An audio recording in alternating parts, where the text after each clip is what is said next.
Hello there, everyone. Welcome to Nightmare Narratives. I am your storyteller, and I'm here to guide you tonight. I know many of you use these videos to drift off to sleep, so before we begin, take a moment to like this video and subscribe to our channel. I'm always curious. Where are you watching from and what time is it in your part of the world? Now find your cozy spot and relax. My name is Thomas Ashworth. I've been a ranger at Olympic National Forest for 15 years now, and I thought I'd seen everything these ancient woods could throw at a man. I was wrong. This morning started like any other.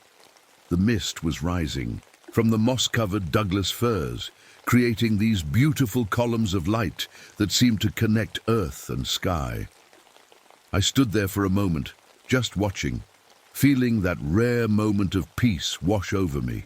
In the distance, I could hear the Roosevelt elk bugling, their calls mixing with the soft rumble of ocean waves from the Pacific coast. It reminded me of the hunting trips Margaret and I used to take before the cancer took her. I was about to radio in my morning check when something strange happened. A raven, perched on a nearby branch, suddenly stopped mid-caw. Then it just fell. It dropped dead from the tree and hit the ground without making a sound. I walked over to examine it, but couldn't find any reason why a healthy bird would just die like that. That's when I noticed the shadows. The morning. Light was filtering through the canopy like always, but the shadows on the forest floor were moving in ways that had nothing to do with the wind. They seemed to shift and crawl across the ground with a purpose. My radio crackled with static, which was odd since I was at least 40 miles from anything that could cause interference. Just static, then nothing. I tried to adjust it, but it didn't. Help! I was still fiddling with my radio when a black bear cub wandered into the clearing. It wasn't afraid of me, which was unusual. It came close, sniffing the air, then suddenly froze. Its ears went back, and it bolted away like something had terrified it. But there was nothing there, at least nothing I could see. The weather. Forecast had promised clear skies for the next 3 days, but a thick fog was rolling in from the coast, fast, too fast to be natural. Within minutes, I could barely see 50 feet in front of me. As I walked along the trail, I noticed the old cedar markers, the ones carved by indigenous peoples hundreds of years ago. They looked different.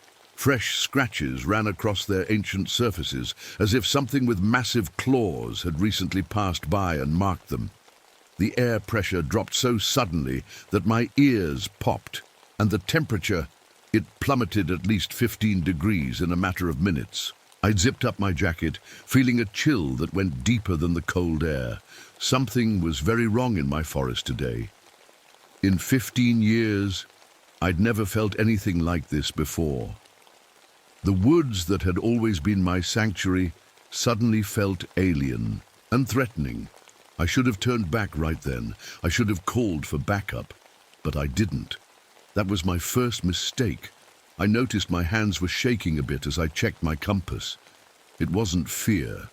At least that's what I told myself. It was the bourbon. I hadn't had my morning drink yet, something that had become a daily ritual since Margaret's funeral 3 years ago. My fingers went to the scar on my left temple, an old habit when I'm nervous. I got it in Khe Sanh, Vietnam, a sniper's bullet that missed killing me by less than an inch. Sometimes I wonder why I lived when so many of my friends didn't make it home. I reached into my pocket and pulled out Margaret's silver locket. I always carry it with me. Inside is her photo, smiling the way she did before the cancer took that smile away. "I'm sorry, Maggie," I whispered, like I always do. Sorry for surviving. When she didn't. If you saw me now, you'd probably cross the street. My cheeks are hollow, my eyes always bloodshot, and I've got this grey beard I used to hide how much I've aged since losing her. The rangers at the station say I look like a man who's seen a ghost. Maybe I have. A soft whine brought me back to the present. Grim, my German shepherd, was looking up at me with those knowing eyes. He's the best search and rescue dog in the county and the only living thing I truly trust anymore. He nudged my hand, sensing my unease. "It's okay, boy," I said, but we both knew it wasn't. I adjusted the rifle slung over my shoulder, my grandfather's Winchester 30-06. Rangers aren't supposed to carry firearms this powerful, but after 30 years, this gun feels like a part of me. It saved my life more than once. Grim's ears suddenly perked up, and he turned to face deeper into the forest. He growled, a low warning sound I'd never heard him make before. I know this forest better than I know my own face. Every tree, every stream, every animal trail for miles around. After 15 years walking these paths, I can tell when something doesn't belong. And right now, everything felt wrong. A smarter man would have turned back. But since Margaret died, I've had this recklessness, this curiosity that borders on a death wish. Part of me has wanted to join her for a long time now. My Marine training was screaming danger, but my grief pushed me forward. I patted the Winchester and whistled for Grim to follow. "Let's check it out, boy." Looking back, I realize now how unprepared I was. Nothing in my military training or 15 years as a ranger could have prepared me for what was waiting in those woods. Some things exist beyond human understanding, and once you've seen them, you can never unsee them. As Grim and I headed deeper into the fog, I had no idea we were walking straight into a nightmare. The fog grew thicker as Grim and I pushed deeper into the forest. That's when I saw it, a footprint in the soft earth that made my blood run. Cold. It was huge, at least 19 inches long. It had 6 toes instead of 5, and it was pressed so deep into the ground that it had cracked the rock underneath. Whatever made this print would have to weigh at least 500 pounds. "What do you make of this, boy?" I asked Grim, but he just whined and backed away from the print. That's when I noticed something else strange. The forest had gone completely silent. No birds singing, no insects buzzing, not even the sound of leaves rustling. It was as if someone had hit a mute button on the entire woods. Even the wind had stopped blowing. About 50 yards ahead, I spotted a Douglas fir that had been snapped clean in half, about 15 feet up from the ground. The break wasn't jagged, like storm damage. It was a clean snap, like someone had broken it with their bare hands. That would take thousands of pounds of force. A strange taste filled my mouth. Metallic, like copper or blood. The air around us suddenly stank of sulfur and rotting meat. It was so strong my eyes watered. Grim sneezed repeatedly, pouring at his nose. We pushed on and came across a campsite that made my stomach drop. The tent was torn to shreds, but from the inside out, like someone had been trying to escape something inside with them. The sleeping bag was soaked in what looked horribly like fresh blood. "Hello?" I called out. "Park ranger, is anyone hurt?"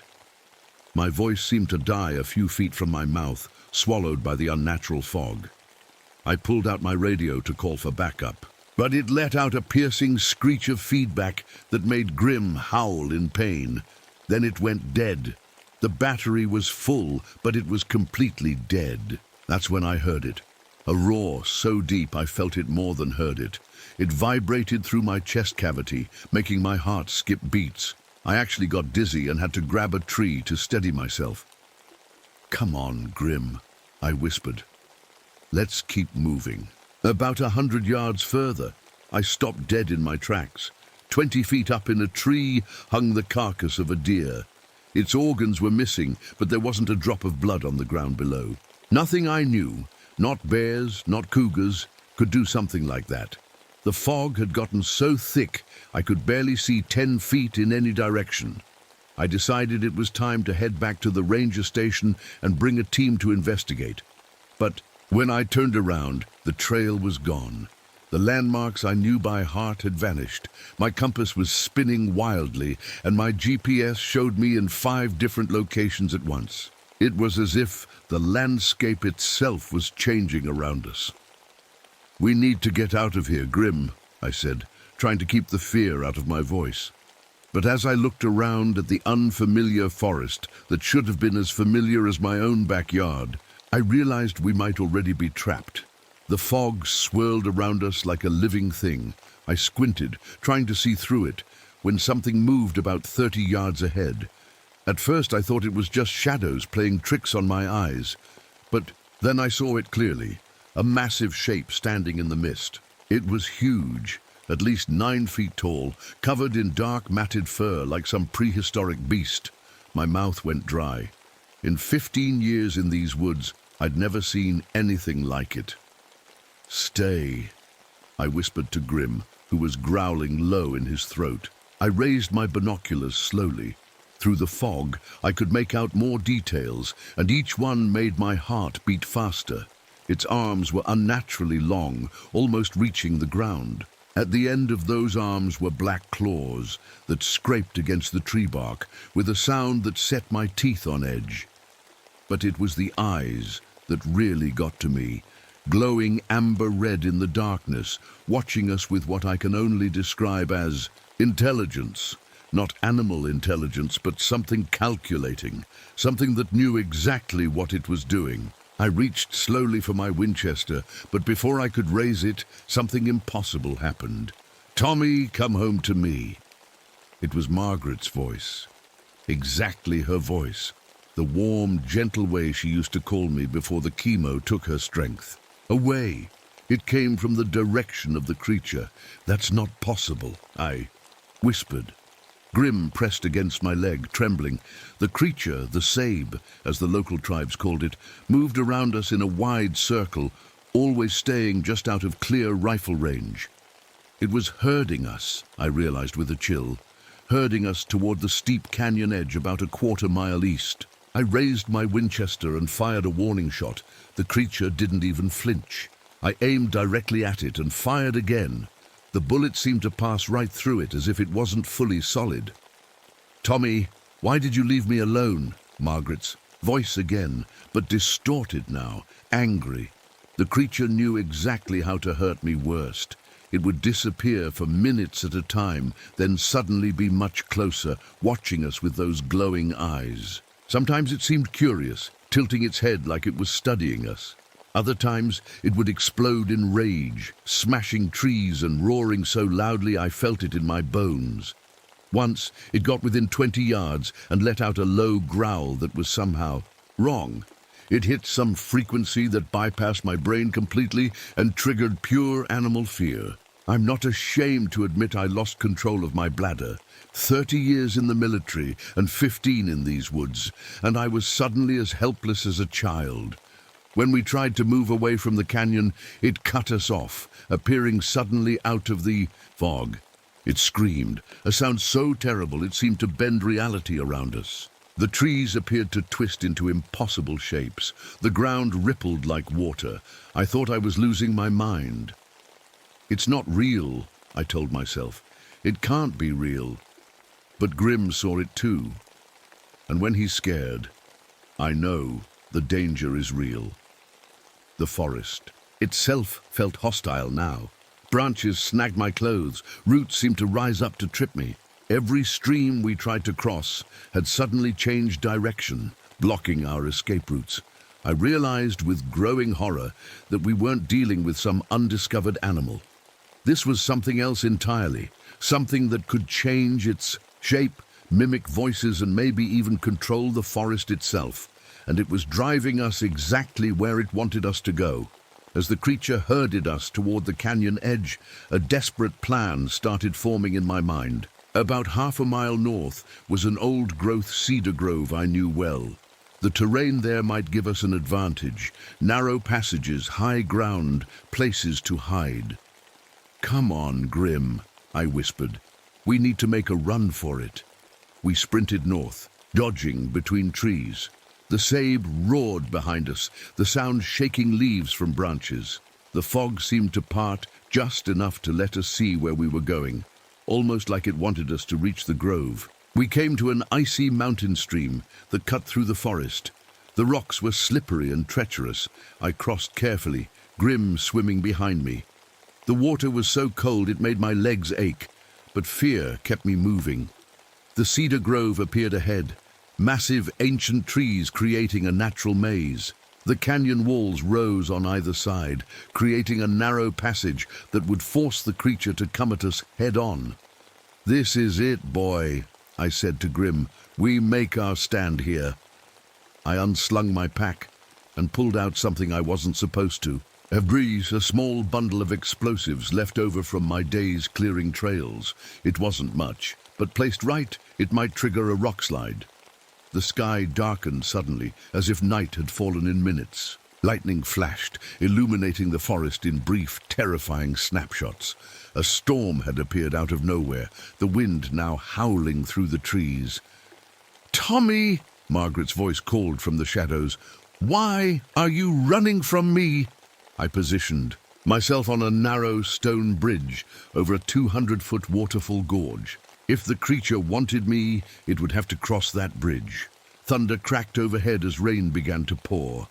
Through the curtain of water, I saw the massive shape of the Sabe approaching slowly, confidently, like it knew I had nowhere left to run. Grim growled beside me, hackles raised. Then before I could stop him, he charged at the creature, teeth bared. "Grim, no!" I shouted. The Sabe swung one massive arm, catching Grim mid-leap and sending him flying. He hit a boulder with a yelp of pain and lay still. I could see he was breathing, but barely. Something snapped inside me. Maybe it was seeing Grim hurt. Maybe it was hearing it use Margaret's voice one too many times. But in that moment, I stopped being afraid. I knew I couldn't escape. I knew this thing, whatever it was more powerful than anything I could fight with conventional weapons. But I also knew I couldn't let it take Grim. I set the explosives quickly at the base of the canyon wall, right where the rock looked unstable. The Sabe was on the bridge now, moving toward me with those long arms extended, claws scraping on stone. "You want me?" I shouted over the storm. "Come and get me!" It roared in response. That reality-bending scream that made the bridge itself seem to warp and twist beneath my feet. I stumbled back, nearly falling over the edge into the churning waters below. The creature advanced, those glowing eyes fixed on me. It was so close now I could smell its ancient, musty odor, like something that had been buried for centuries and recently dug itself out. My hand found the detonator in my pocket. I looked over at Grim, still lying motionless on the rocks. Then I looked at the silver locket around my neck. "I'm coming, Margaret," I whispered, "for real this time." The Sabe lunged at me just as I pressed the detonator. The explosion wasn't big, but it was enough. The canyon wall cracked, then collapsed in a thunderous avalanche of rock and earth. The bridge shuddered under the impact. I saw the look of surprise, yes, surprise, in those inhuman eyes as the rock slide hit us both. The last thing I remember is falling, the creature's howl, mixing with the roar of the collapsing mountainside. I don't know how long I was buried. It could have been minutes or hours. I woke to something wet on my face, Grim's tongue. Somehow he had survived and dug me out from under a pile of smaller rocks and dirt. My legs were pinned, but I was alive. Of the Sabe, there was no sign, just a massive pile of rubble where the bridge had been. Grim was hurt badly. I could tell by the way he was breathing that he had broken ribs, maybe internal bleeding. But he stayed by my side, licking my face, refusing to leave, even when I ordered him to go get help. I drifted in and out of consciousness. Sometimes I thought I heard Margaret's voice, but it was different now, gentle, loving, the way she used to sound, not the twisted version the creature had used. 3 days later, a search team found us. Grim was still there, standing guard over me despite his injuries. They said it was a miracle either of us survived. I never told them the full story. How could I? They'd think I was crazy or drunk or both. I just said there was an earthquake, a rock slide.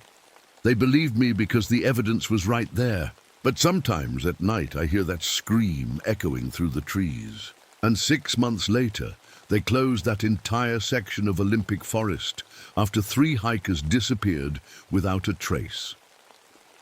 The rangers who flew over the area said the trees around where I was found had grown into a perfect spiral pattern. They said it wasn't natural. Nothing would grow there anymore. Grim recovered, though he limps now when it rains. I've stopped drinking mostly. Some nights are still hard, but I feel like I've been given a second chance. I don't know if the Sabi is really gone, or if it's just waiting, buried under tons of rock, or maybe existing in some form I can't understand. But I know the forest has changed, and I've changed with it. Sometimes, when the fog rolls in, I grab my Winchester and keep Grim close, just in case. Because once you've seen what's really hiding in the screaming pines of Olympic Forest, you never truly feel safe again.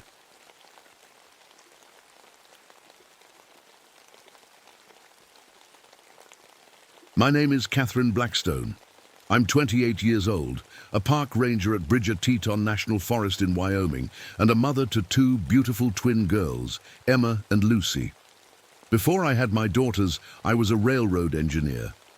That might seem strange for a woman my age, but trains have always been in my blood.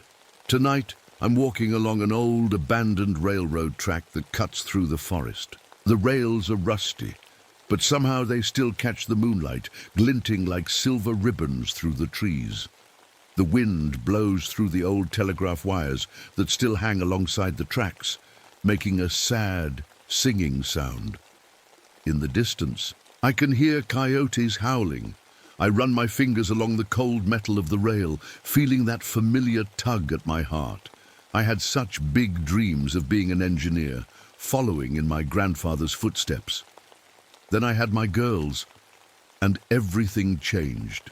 Don't get me wrong, I love being their mom more than anything.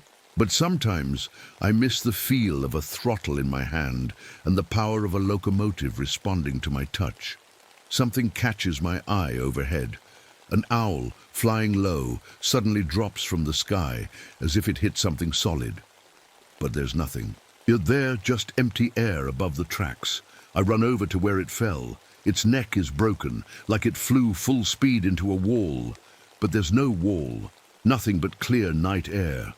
I look up at the stars, noticing how they seem to dim right above. The railroad, as if something huge is blocking their light. But I can't see anything there. My radio crackles to life, startling me.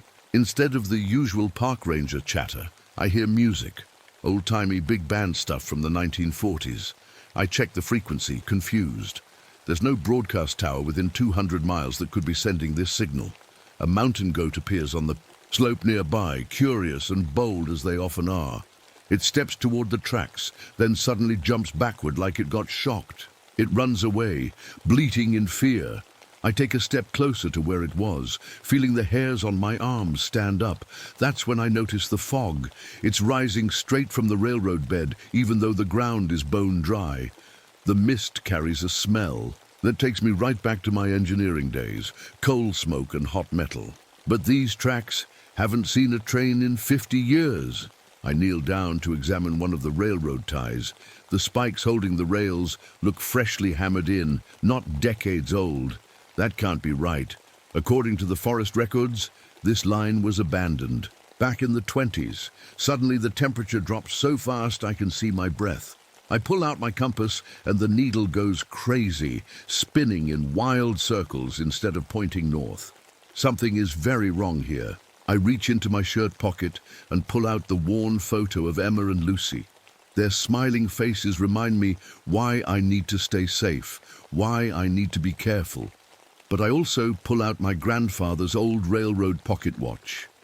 He died in a train accident. Back in 1925, a mysterious derailment that was never fully explained. Ranger Blackstone, you find anything interesting? The voice belongs to Dr. Frank Morrison, a geologist who's been studying unusual mineral deposits along these old tracks. He's 41, smart, and completely focused on rocks and soil samples instead of the weird things happening around us. Something's not right with these tracks, I tell him, tucking the watch and photo away. I'm still carrying my grandfather's old railroad lantern, even though I have a modern flashlight. My mother always said the lantern brought luck to railroad workers. Right now I'll take all the luck I can get. The grade here is wrong, I say, more to myself than to Morrison. My training kicks in automatically. I can tell by looking that the slope of the tracks doesn't match what it should be. Years of studying historical railroad maps have taught me every curve, grade, and trestle along this 200-mile stretch. What do you mean? Morrison asks, looking up from his soil sample. These tracks, they're different somehow. The measurements are off. I can feel my safety-first mindset taking over. In railroad work, being precise keeps people alive. I should turn back. Every instinct is screaming that something dangerous is happening here. But that same training that makes me cautious also makes me need to investigate. If there's a problem with these tracks, I need to understand it. What I don't realize yet is that the danger ahead won't follow any rules I learned in engineering school. The force building around us doesn't care about physics or railroad safety protocols. It operates by the rules of damnation. Morrison and I keep walking along the tracks. The night is getting darker, and that strange feeling in my stomach won't go away. Then I see them, railroad lanterns hanging in the air, about 8 feet above the tracks. They're burning with blue flames, not yellow or white like normal fire, and they're arranged in a perfect line, just like the old signal patterns used to warn trains of danger ahead. Do you see those? I whisper to Morrison, pointing. He nods slowly, his face pale in the moonlight. That's not possible. I realize something else that makes my skin crawl. The forest has gone completely silent. No crickets chirping, no owls hooting, not even the sound of wind in the trees. The only thing I can hear is a distant rumbling, like a train coming from far away. We keep moving forward, and I spot something strange on the ground. The railroad ties, those wooden beams that hold the tracks in place, are glowing with a soft greenish light. I kneel down to look closer and notice there are names and dates carved into the wood. They look fresh, but no one should be out here carving on these old tracks. July 17th, 1902. William Barton, I read out loud. December 3rd, 1944. Sarah. Miller. Look at this one, Morrison says, pointing to another tie. That's tomorrow's date. My mouth suddenly tastes like I've been licking a battery, that sharp, metallic flavor. The smell of coal smoke is getting stronger too, making black wisps of vapor that hang in the still air. We round a bend and come across what looks like a small camp. There's a coffee pot sitting on a tiny fire, still warm, backpacks and sleeping.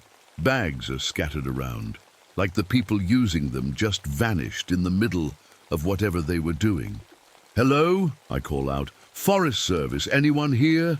No answer. I pull out my compass again, hoping it's working now, but the needle is still acting strange. It points straight down the tracks no matter which way I turn. It's like the tracks themselves have become magnetic north. Then I hear it, a train whistle, but it's like no whistle I've ever heard before. It makes a chord of notes that shouldn't be possible from a single whistle.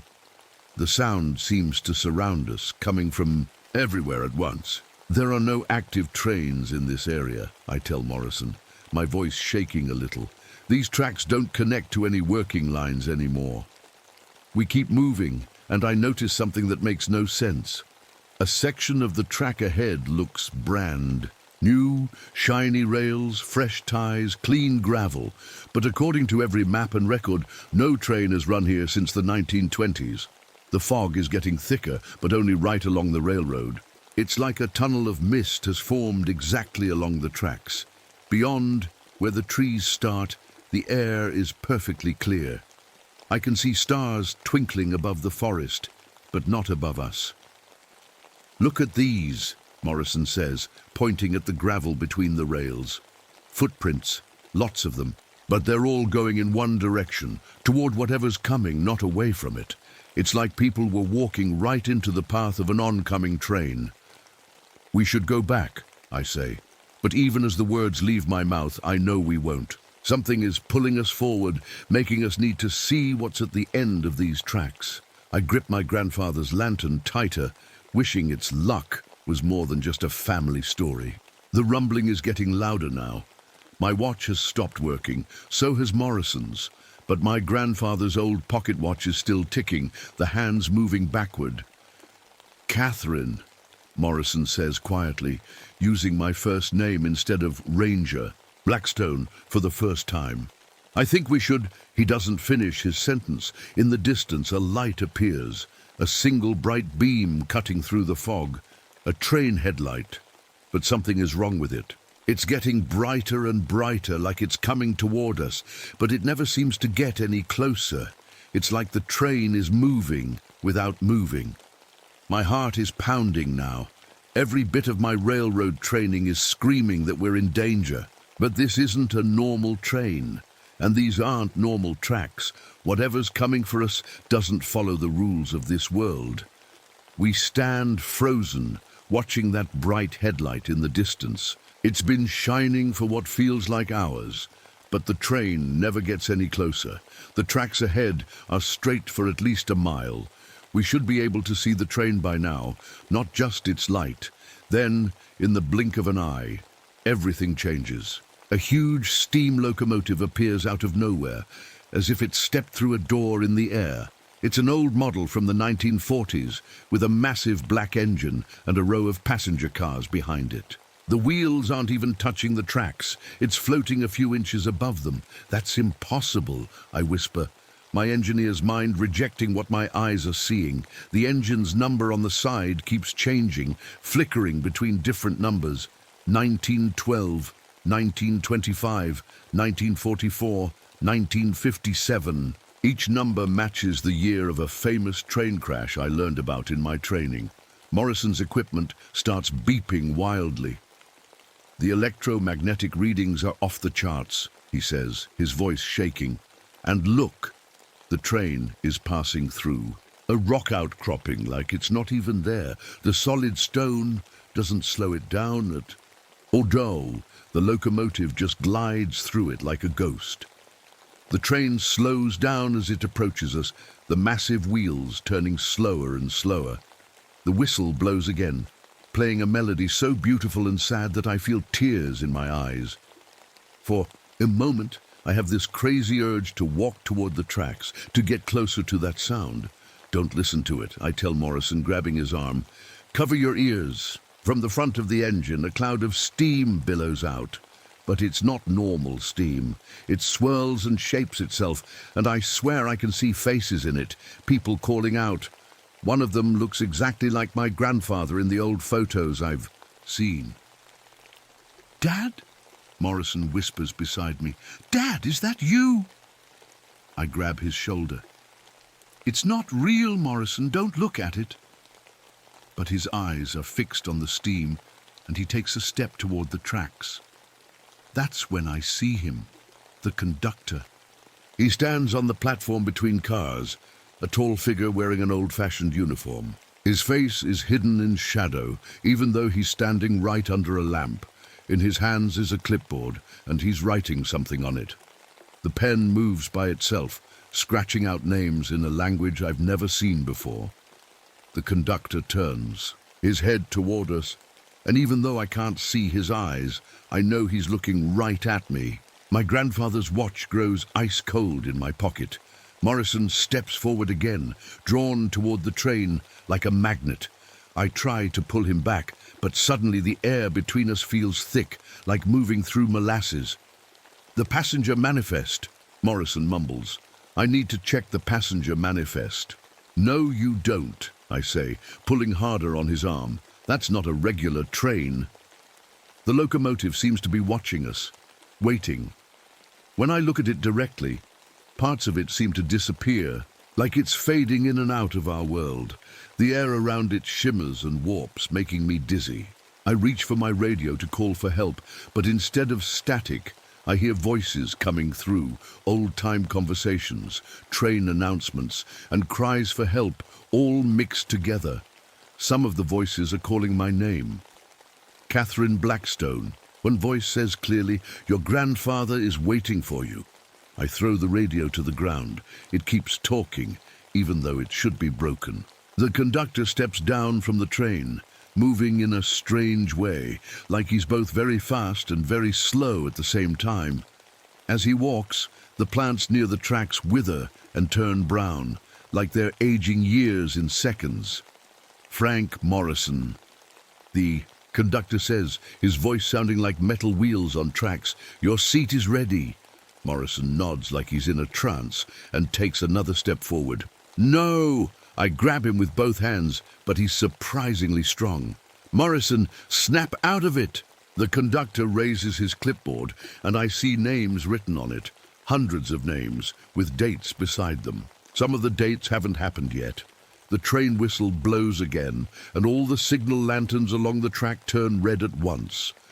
Behind us, I hear the sound of switches moving, track junctions changing position all by themselves. The whole railroad is coming alive around us, creating a path for this phantom train.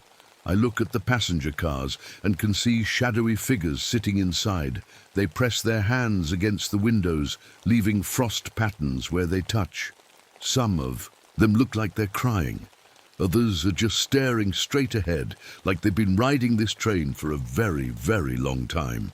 "It's collecting souls," I whisper, the terrible truth dawning on me. "Everyone who ever died in a train accident." The conductor takes another step toward us, and the air grows so cold, my breath turns to ice crystals. He holds out his hand, not to me, but to Morrison. "Your ticket," the conductor says. "Show me your ticket." And Morrison reaches into his pocket, pulling out something that looks like an old-fashioned train ticket that I know he didn't have before. "All aboard," the conductor says. "Final destination." "Morrison, don't!" I grab his arm as he takes another step toward the phantom train. "That's not a real ticket." For a second his eyes clear. He looks at the ticket in his hand like he's never seen it before. "Catherine, what's happening?" he asks, his voice shaky. "We need to run," I tell him, "now." The conductor makes a sound like steam escaping from a valve, a hiss of anger. He reaches for Morrison, his hand stretching unnaturally long. I pull Morrison away, and we start running along the tracks. Behind us, the phantom train begins to move again, following slowly but steadily. My mind races. I can't outrun a train, even a ghost one. But maybe I can stop it. My years of training as an engineer might save us. "There's a trestle bridge about a quarter-mile ahead," I tell Morrison as we run. "If we can get there first, I might be able to derail it." "Derail a ghost train?" Morrison pants. "How?" "It's using the real tracks," I say. "It's following the rules of the railroad, at least partly. That gives us a chance."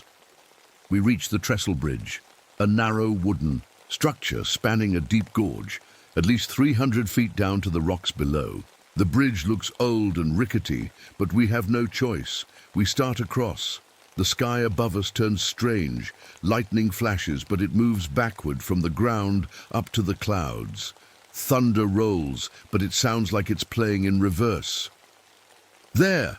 I point to a manual switch at the far end of the bridge. If I can throw that switch, it might send the train off into nothing. We're halfway across the trestle when Morrison suddenly stops. "Morrison!" I turn back to him. "Come on!" But he's staring back at the approaching train. The conductor is standing on the front of the engine now, holding up his clipboard. Morrison's eyes go blank again. "I need to board," he says in a flat voice. "My name is on the manifest." "No, it's not." I grab his shoulders and shake him. "That thing is lying to you." The train whistle blows, and Morrison jerks like he's been shocked. He starts walking back toward the oncoming train. "My seat is waiting," he mumbles. "I've always had a seat reserved." I try to hold him back, but he pushes me away with surprising strength. I stumble and nearly fall between the wooden ties of the trestle, catching myself just in time. "Morrison!" I scream. "Don't listen to it!" The phantom locomotive slows as it reaches the start of the trestle. The conductor points at Morrison, then at me. I can feel him trying to pull at my mind too, but something is protecting me. My hand closes around my grandfather's pocket watch. It's burning hot now. A terrible thought hits me. My grandfather died in a train accident in 1925. What if he's on that train? What if his soul is trapped there? The trestle begins to shake as the phantom train rolls onto it. The old wooden beams creak and groan under weight that shouldn't be real. I run to the switch at the end of the bridge. It's rusted in place after decades of disuse. I pull with all my strength, but it won't budge. Behind me, Morrison has reached the train. The conductor holds out a hand to help him board. "No!" I scream, abandoning the switch and running back toward them. "Morrison, don't get on that train!" Thunder crashes directly overhead. Rain begins to fall, but it's not normal rain. Each drop sizzles when it hits the metal rails, turning instantly to steam. I reach into my pocket and pull out my grandfather's watch. As I hold it up, the phantom train's whistle screams like it's in pain. "This doesn't belong to you," I shout at the conductor. "None of these souls belong to you." The conductor turns toward me, and for the first time, I can see under his hat. There's no face there, just swirling darkness and 2 points of light where eyes should be. Morrison is halfway up the steps to the train car. I lunge forward and grab his jacket, pulling him back. "Your daughters," I tell him, suddenly remembering he has 2 teenage girls at home. "Think about your daughters, Morrison. They need you to come home." Something flickers in his eyes. "My daughters?" The conductor hisses again and reaches for Morrison. I step between them, holding the pocket watch like a shield. "You can't have him," I say. "And I'm taking back what's mine." I don't know where the words come from, but I know what I have to do. I slam the pocket watch against the nearest rail as hard as I can. The watch shatters. There's a blinding flash of light, and the phantom train shrieks like a living thing, in pain. For just a second, I see my grandfather's face at one of the windows. He smiles at me, nods once, and then he's gone. The conductor's clipboard bursts into flames. Names begin disappearing from the list one by one, faster and faster. "No!" the conductor shrieks, his voice like metal tearing. "They belong to me! All who die on the rails belong to me!" "Not anymore," I say. The phantom train begins to fade, becoming transparent. Inside the passenger cars, the shadowy figures are vanishing like smoke in the wind. The conductor lunges at Morrison one last time, his fingers stretching like claws. I grab Morrison and pull him back, but I'm not strong enough. The conductor's hand closes around Morrison's arm. He begins to fade too, being pulled into whatever world the train exists in. "Catherine!" Morrison cries out, reaching for me with his free hand. I grab his hand and pull with everything I have. For a moment, we're locked in a tug of war with the phantom conductor. Then I remember the photo in my pocket. I pull it out, with my free hand. "My daughters," I say, showing it to Morrison, "they need me to come home, just like your girls need you." Morrison's eyes clear completely. He looks at the photo, then at the conductor trying to pull him away. "No," he says firmly, "I don't belong on your train." With a surge of strength, he pulls free from the conductor's grip. We both fall backward onto the trestle as the phantom train gives one last terrible scream. The locomotive, its cars, and the conductor all dissolve into mist. The clipboard falls to the tracks, bursts into blue flames, and vanishes. We lie there on the trestle, breathing hard as normal rain begins to fall. The thunder sounds right. Again, the night air smells clean with no trace of coal smoke. What happened?" Morrison asks, sitting up slowly. "I think my grandfather was trapped on that train," I say. "I think lots of people were, and I think we just set them free." Morrison looks down the now empty tracks. "Will it come back?" I pick up the broken pieces of my grandfather's watch. The hands have stopped moving, but they're pointing forward now, not backward. "I don't think so," I say. "Not here, anyway." We make our way off the trestle as the sun begins to rise. The old railroad tracks look truly abandoned now, rusty, broken in places, reclaimed by nature. As we walk back toward our ranger station, I can't help but wonder about other forgotten railroads, other places where the phantom conductor might still be collecting souls. But that's a worry for another day. Right now I just want to go home and hug my daughters. I look back one last time at the train tracks disappearing into the forest. For a second, I think I hear a distant whistle, but it's probably just the wind, probably. My name is Daniel Frostbane, and I've spent most of my life in these woods. The Superior National Forest has been my home for longer than I care to remember. But this winter, something changed. The snow had been falling for 3 days straight, covering everything in a blanket of white so pure it almost hurt your eyes to look at it. The pine trees bent under the weight, their branches creating tunnels of ice that looked like the inside of some frozen cathedral. When you've been out here as long as I have, you get used to the silence. But this was different. This silence felt like it was watching you back. I remember standing there, just listening to the wind moving through the frozen branches. It made a sound like someone humming a tune just at the edge of your hearing. Far off, wolves called to each other across the frozen lakes, those sounds used to comfort me. They were the voice of the forest I grew up in, the one my Ojibwe ancestors had walked through for generations. I was checking my traps when I saw it. A snowy owl, beautiful thing, flying straight and sure until suddenly it wasn't. It screeched, a sound of pure animal terror, and crashed right into a tree trunk. By the time I got there, its neck was broken. Nothing had touched it. Nothing I could see, anyway. That night, the northern lights appeared. Most folks would find that beautiful, but we were too far south. The aurora shouldn't have been visible here at all. The green lights danced overhead, casting shadows that seemed to move on their own across the snowdrifts. I tried calling in on my radio. Standard procedure when something unusual happens out here. Nothing but static. No matter which frequency I tried, I couldn't get through. It was like something had cut us off from the outside world. The next morning, I spotted an Arctic fox near my camp. Curious little thing, watching me with those intelligent eyes. Then, right before my eyes, it just froze. Not like an animal that stops moving. It literally froze solid, mid-step. Ice crystals formed across its fur in seconds. The temperature hadn't dropped. There was no wind. It just froze. That's when the blizzard hit. The sky had been clear blue not 10 minutes earlier, but suddenly I couldn't see more than a few feet in front of me. The wind howled so loud it drowned out my own thoughts. This wasn't in any forecast. Later, taking shelter in a cave, I knew.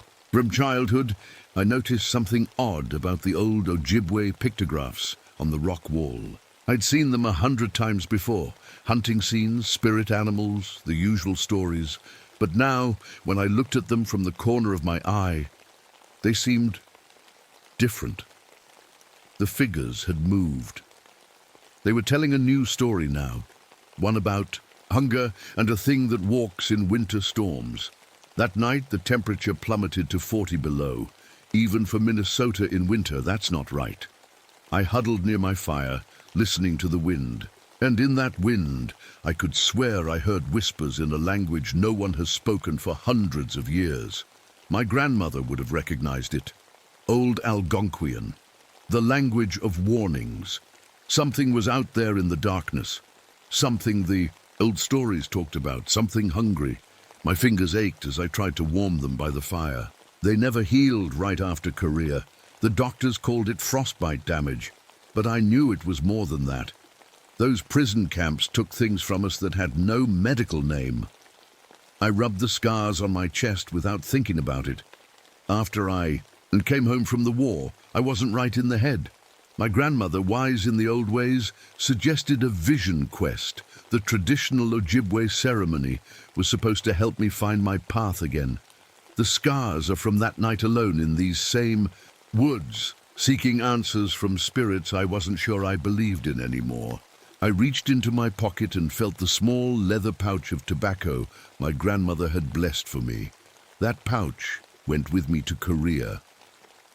During the worst interrogations, I'd hold it in my mind, picturing each stitch, smelling the sweet tobacco. It kept me sane when others broke. Ranger Frostbane, I finished the deer count for this section.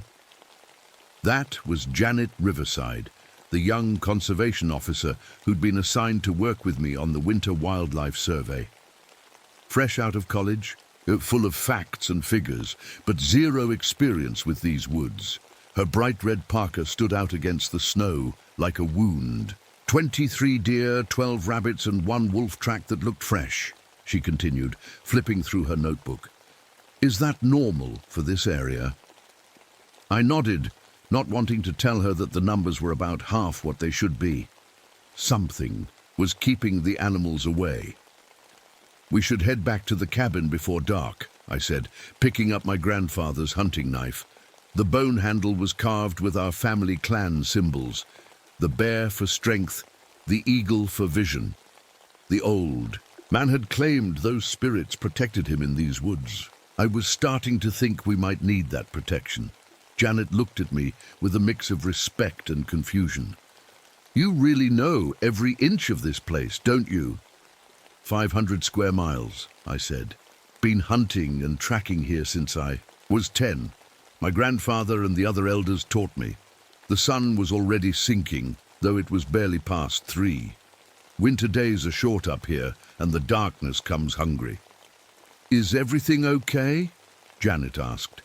You seem on edge. I didn't answer right away. How could I explain? The signs were all around us. The unnatural cold, the vanishing animals, the strange lights. My grandmother would have recognized them instantly as signs of the Wendigo. But my college education and years working for the Park Service told me monsters weren't real. Just a storm coming, I finally said. We need to be careful out here. What I didn't say was that some storms bring more than snow and wind. Some storms bring things that turn your own survival instincts against you. Things that make the need for warmth and food twist into something darker. My grandmother's stories were specific about that part. How the Wendigo's greatest power wasn't its claws or teeth, but how it made you betray everything you loved just to survive another day. As we walked back to the cabin, I felt a familiar, protective instinct kick in. Janet was my responsibility. I couldn't save those men in Korea who died while I watched, helpless. But I could keep this young woman safe from whatever was coming.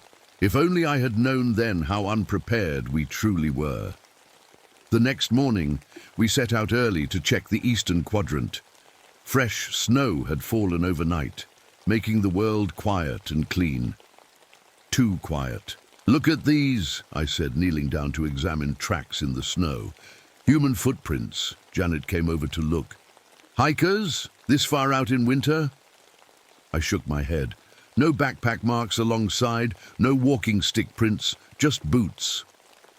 We followed. The tracks for about a quarter mile. That's when things got strange. Daniel, these don't look right anymore, Janet said, her voice tight. She was right. The footprints had changed. What started as normal boot prints were now longer, wider. The last few looked like massive animal tracks with clear claw marks at the front. 5 toes spread wide, pressing deep into the snow. Maybe 2 different trails crossed, she offered, but I could tell she didn't believe it. I stood up slowly, feeling the hair on the back of my neck rise. The forest around us had gone completely silent. No birds, no wind in the trees. Even the sound of snow falling from branches had stopped. When I breathed out, my breath cloud hung in the air longer than it should have.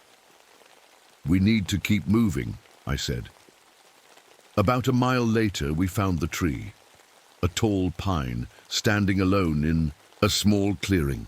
Its bark had been stripped away in a perfect spiral from bottom to top. The exposed wood underneath wasn't raw and light-colored like it should be. It was black, like it had been burned. But the tree was still alive. Is this some kind of disease? Janet asked, reaching toward it. I grabbed her hand. Don't touch, My mouth filled with a metallic taste like I'd been sucking on old pennies. The air around us suddenly stank of sulfur and something worse, like meat left too long in summer heat. The smell was so strong I could see it, little clouds of vapor hanging in the freezing air. "Let's head toward Blackfish Lake," I suggested. "There's an ice fishing shelter there. We can warm up." The shelter was a small wooden shack out on the frozen lake, used by locals. When we got there, the door had been torn clean off. Inside was worse. Blood was everywhere, splattered across the walls, frozen in dark pools on the floor. Worst of all was the pattern of it, like someone had fed. Janet turned away and got sick in the snow. My compass was going crazy, spinning in circles like we were standing on a magnet. We were nowhere near the iron ore deposits that sometimes messed with equipment. That's when we heard it, thunder. Not the low winter rumble of ice shifting on the lake, but full summer thunder, the kind that shakes your bones. In the middle of a snowstorm, and after it faded, children's laughter echoed from the empty forest. "We need to get back to the ranger station," Janet said, her face pale. "Call for help." I nodded, though I knew the radio wouldn't work. Not with what was out here. On our way back, we found the caribou. The carcass was stripped clean in parts, but not by normal predators. The meat had been cut away in careful, even portions. The bones had been arranged in a pattern on the snow, spelling out Ojibwe words I hadn't seen since my grandmother's teachings. Gawinagadawayanimi. Always hungry. The snow began to act strange as we hurried back. In spots, instead of falling down, it moved upward, swirling. In reverse blizzards that defied everything I knew about weather. The world was turning inside out around us. I glanced back at our trail and froze. Something was following us. The tracks behind us showed it clearly.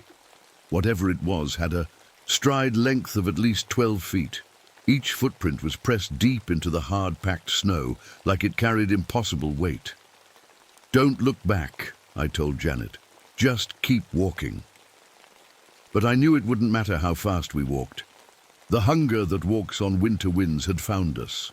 I saw it first through the trees. At first I thought it was just a dead pine, bone-white and skinny against the darkness. Then it moved. It was tall, maybe 15 feet, and so thin it shouldn't have been able to stand. Its skin was stretched tight over its bones, pale and see-through like ice that's just starting to form on a lake. You could see the yellowed bones underneath, like a skeleton wrapped in plastic. "Daniel," Janet whispered, her voice shaking. "What is that?" I pulled her behind a fallen tree, pressing a finger to my lips. The thing hadn't seen us yet. Its head turned slowly, scanning the forest.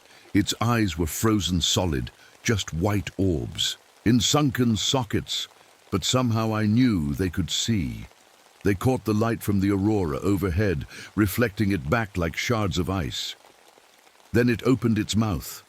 That mouth stretched wider than any human mouth could, revealing teeth like icicles and a tongue black as frostbite. When it breathed out, the air around it crystallized. Then it spoke.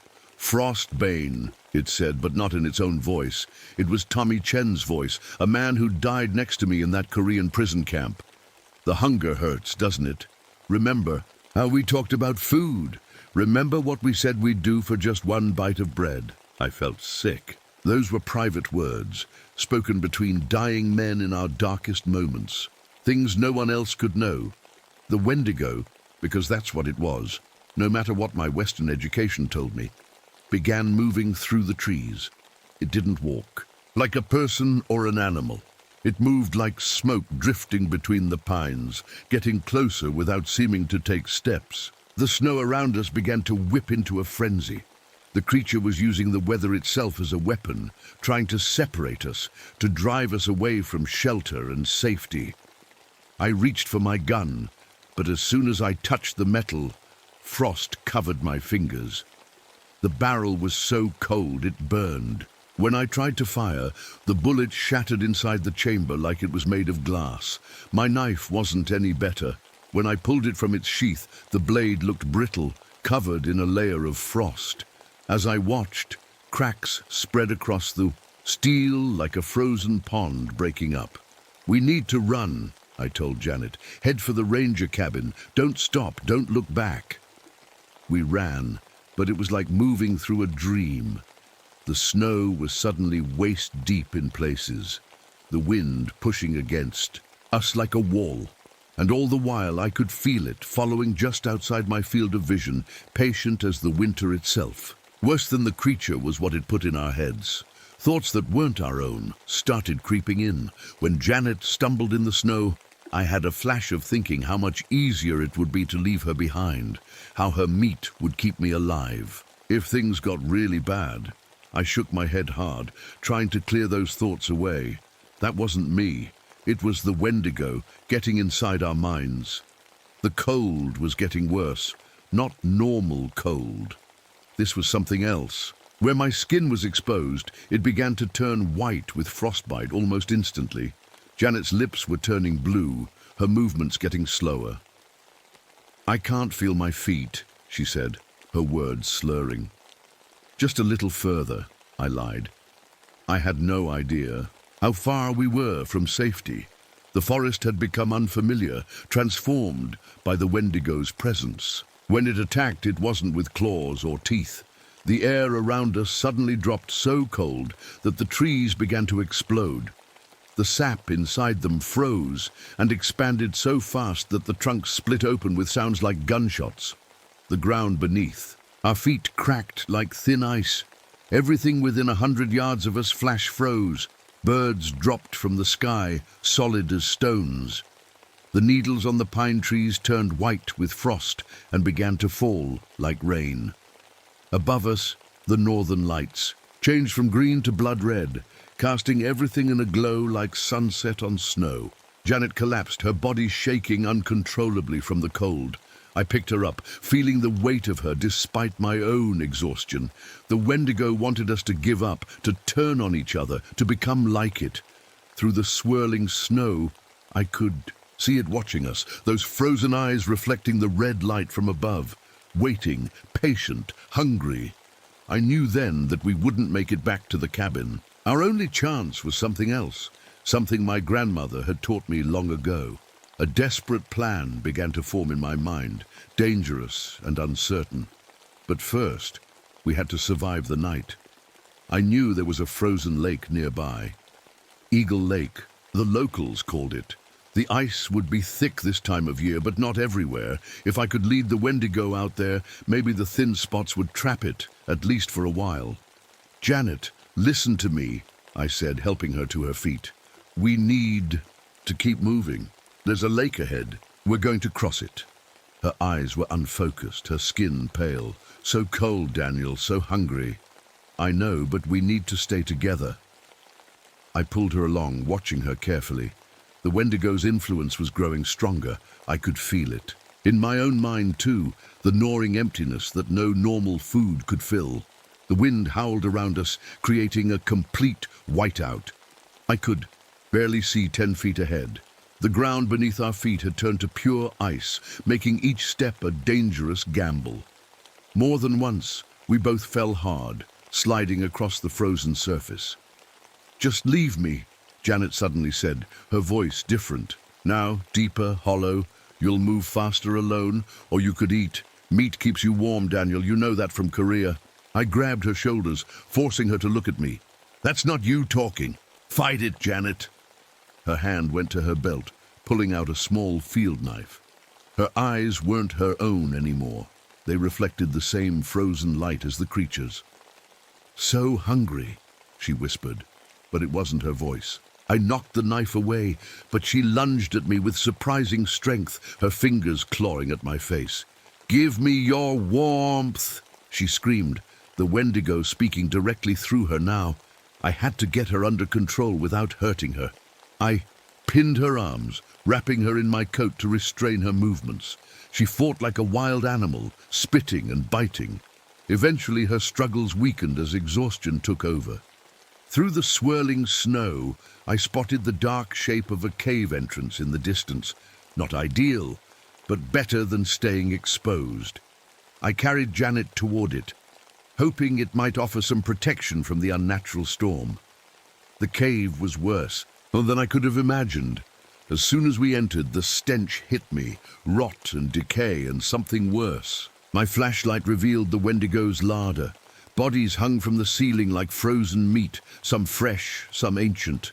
Trappers, hikers, fishermen, anyone who had vanished in these woods over the years. Janet's eyes opened wide, suddenly clear again.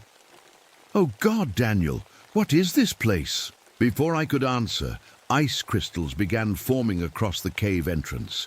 The temperature dropped so fast I could hear my own clothing stiffening with frost. The Wendigo was here. It had to duck to enter the cave, its emaciated body folding, at impossible angles. Up close it was even more terrifying, a mockery of human form, stretched and twisted by endless hunger. I knew then that weapons wouldn't work, guns would freeze, knives would shatter. Only the old ways might have a chance. My grandmother had taught me the ritual when I was young, though she never expected me to use it. "The Wendigo can be bound," she'd said, "but only by someone who understands its hunger without giving into it." I pushed Janet behind me into the deeper part of the cave. "Whatever happens," I told her, "don't interfere." I took out my pouch of sacred tobacco, the same one that had kept me sane in Korea. I began to sprinkle it in a circle around me, speaking the old Ojibwe words my grandmother had taught me. Words of binding, of containment, words that recognized the Wendigo's nature while refusing its power. The creature screamed, a sound like ice breaking on a frozen lake. It lunged toward me but stopped at the edge of the tobacco circle, not because it couldn't cross, but because the ritual had caught its attention. "I know your hunger," I told it, continuing the ritual. "I have felt it in the prison camps. I have carried it inside me for years. But I did not become you." The Wendigo's frozen eyes fixed on me. Its mouth opened wider than should be possible, revealing that black tongue and rows of icicle teeth. "You think you are different," it said, using the voices of dead men I had known. "But you would have eaten them in Korea if you had been stronger than them, just as you will eat her when the hunger grows too strong." Janet whimpered behind me. I didn't dare look back at her. I continued the ritual, my voice growing stronger. My grandmother had said the Wendigo could be bound to a place, trapped there until the binding broke or weakened. I needed to bind it to the lake where the spring thaw might weaken it. The Wendigo howled in rage as the ritual progressed. The cave began to shake, ice falling from the ceiling. The temperature dropped so low that my tears froze on my cheeks. "You cannot bind what is already inside you," the Wendigo hissed. "The hunger walks with you, Frostbane. It always has." With a sudden movement, it reached past the tobacco circle and grabbed Janet. She screamed as frostbite immediately blackened her skin where it touched her. I lunged forward, breaking the circle, breaking the ritual. I had to save her. Even knowing it was what the Wendigo wanted, I couldn't let it take her. We struggled toward the cave entrance, the creature following with that same patient, smoky movement. Outside, the blizzard had turned the world white. The lake was just ahead, but I couldn't see where the shore ended and the ice began. Janet was barely conscious now, the Wendigo's touch having drained her warmth. I half carried, half dragged her onto the lake ice, feeling it shift beneath our weight. The Wendigo followed, its massive form surprisingly light on the ice. It didn't break through where we struggled to stay upright. I completed the ritual there, on the frozen lake, speaking the final words as the Wendigo reached for us. The ice beneath its feet began to glow with an eerie blue light, the binding taking hold. With a sound like 1,000 trees shattering in winter, the ice broke, not beneath us, but in a perfect circle around the Wendigo. The creature howled as it plunged into the dark water, the ice immediately beginning to refreeze above it. The ritual had worked, but at a cost. Janet lay motionless in the snow, her body temperature dropping rapidly from the Wendigo's touch. I tried to warm her, to bring her back, but the damage was too severe. "Did we stop it?" she whispered, her last words barely audible over the now fading wind. "For now," I told her. "For this generation at least." She smiled faintly, then closed her eyes for the last time. The blizzard stopped as suddenly as it had begun. The northern lights faded back to their normal green, then disappeared entirely. But the cold, the unnatural bone-deep cold, remained. I carried Janet's body back to the ranger station, the radio mysteriously working again. I reported her death as exposure, a tragic accident during an unexpected storm. Who would believe the truth? In the spring, I returned to the lake. The ice had melted everywhere except for a perfect circle in the center, where it remained frozen despite the summer heat. The binding had held, but sometimes at night, when the winter wind blows hard across Superior National Forest, I can hear it calling from beneath the ice. Always hungry, always waiting. My grandmother warned me that such bindings don't last forever. One day, when another ranger finds strange tracks in the snow, or when children go missing near frozen lakes, I'll know. The hunger that walks on winter winds will have returned.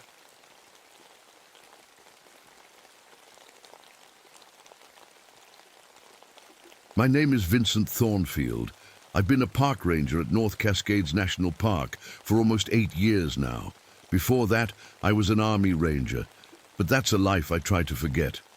Some memories just don't fade away like you want them to.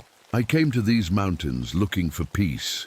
There's something about being alone in the wilderness that helps quiet the noise in my head. Most days, I patrol the trails, help lost hikers, and keep an eye on the wildlife. But this assignment was different. The North Cascades are beautiful in a way that's hard to explain. Huge mountains with snow on top rise up all around you. The lakes here are so clear you can see straight to the bottom, with tall evergreen trees reflected perfectly on the surface. When the sun hits just right, it's like looking at a perfect painting. Yesterday, I hiked out to Shadow Valley, one of the most remote spots in the park. No tourists come this far out, just me and the wildlife. The sound of waterfalls echoed through the valley as I set up camp near the tree line. Above me, golden eagles circled on warm air currents floating between the jagged mountain peaks. For just a moment, I felt that peace I'm always chasing. The weight lifted from my shoulders. No memories of missions gone wrong, no faces of men I couldn't save. That's when I saw something that didn't make sense. A bald eagle, majestic and powerful, was soaring overhead when suddenly it shrieked and crashed straight into the cliff face. It was as if it had hit an invisible wall mid-flight. Its wings snapped and it fell to the ground, dead before it landed. I've never seen anything like it in all my years outdoors. As the sun started to set, the shadows on the mountains seemed to move in ways that didn't match the light. Then I noticed lights in the sky, like the northern lights. But that's impossible. This far south, they danced between the peaks, pulsing with colors that made my eyes hurt. I tried calling base camp on my radio, but got nothing but static. That's strange too. My equipment is top of the line and rarely fails. I checked my phone. No signal. I was completely cut off, at least 60 miles from the nearest town. That night, a black bear wandered into my campsite. I've dealt with bears before. They usually keep their distance if you make enough noise. But this one walked right up to my tent, sniffing curiously. Then something changed. The bear suddenly stood on its hind legs, eyes wide with what looked like pure terror. Then it ran away faster than I've ever seen a bear move. What could scare a full-grown black bear like that? Later, fog started rising from the valley floor, which was odd because the weather had been clear all day. The mist carried a strange smell, like wet animal fur mixed with the sharp scent of ozone and rotten eggs. It made my eyes water and my throat burn. While hiking the next morning, I found ancient rock paintings on a cliff wall. The local tribes have lived in these mountains for thousands of years, and they left their stories on the stone. But something wasn't right about these pictures. When I looked directly at them, they showed hunters chasing deer. But when I glanced at them from the corner of my eye, the figures seemed to move, telling different stories. Darker ones, with winged creatures descending from the sky to snatch people away. My head started pounding with a terrible pressure, like being underwater too deep. The temperature dropped 30 degrees in minutes, then shot back up again. The air felt wrong, heavy 1 minute, too thin the next. I've survived in deserts, jungles, and war zones, but something about this place made the hair on my neck stand up. I'm not a man who scares easily, but sitting here now, as night falls again over Shadow Valley, I can't shake the feeling that something is watching me. Something that doesn't belong in these mountains. Something that's hunting me, and I think it's getting closer. I wasn't supposed to be alone on this trip. The park sent me out here with Julia Manning, a wildlife photographer, working on a project for National Geographic. She's documenting endangered animals in the park. The wolves, mountain goats, and other creatures that might not be around much longer if we don't protect them. Julia is smart and tough. Younger than me at 29, but she knows her way around the wilderness. This isn't her first time in rough country. I've worked with her before and I trust her. That's not something I say about many people these days. My hands shake sometimes when I'm tired. Old injury from my army days. There are some missions I was on that the government says never happened, places I was never officially sent to. In one of those non-existent places in Central America, I got hurt badly. The nerve damage makes it hard to hold my coffee cup steady in the mornings. "You're doing that thing again, Vince," Julia said to me this morning as we packed up camp. "Scanning for threats? We're just taking pictures of goats, not infiltrating enemy territory." She was right. My eyes never stopped moving, checking sight lines, looking for anything out of place.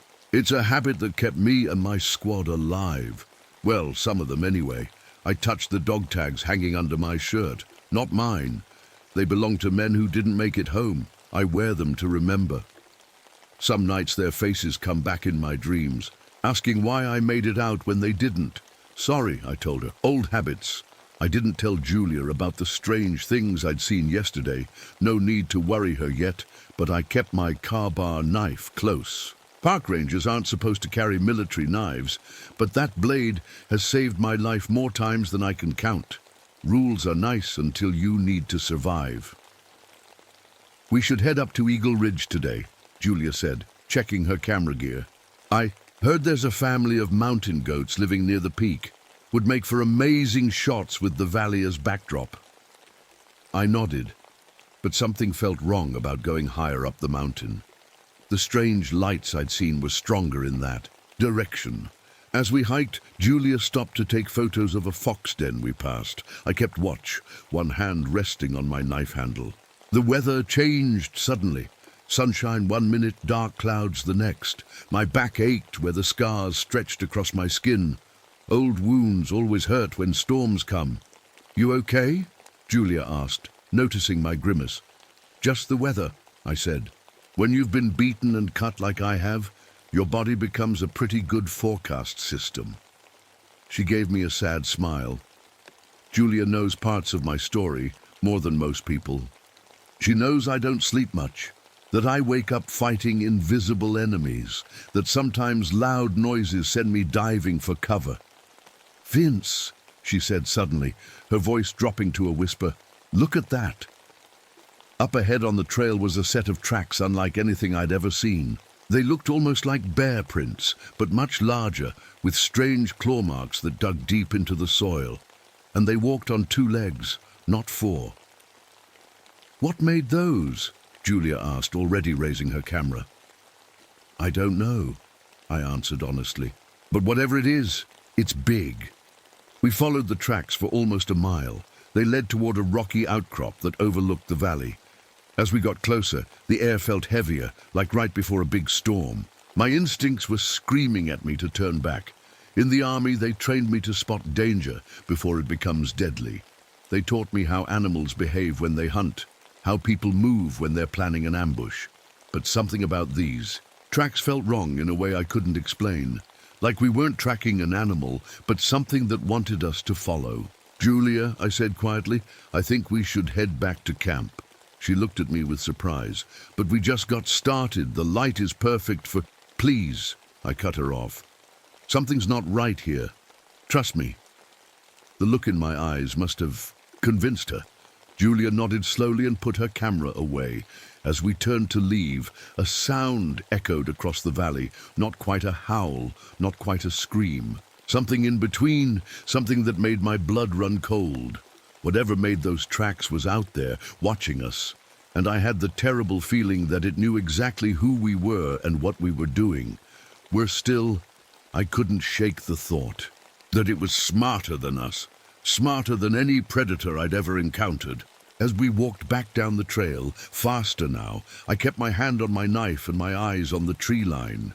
There are things in this world that can't be explained, things that military training doesn't prepare you for, and I was starting to think we'd found one of them in these mountains. We made it back to our camp just as the sun was starting to set.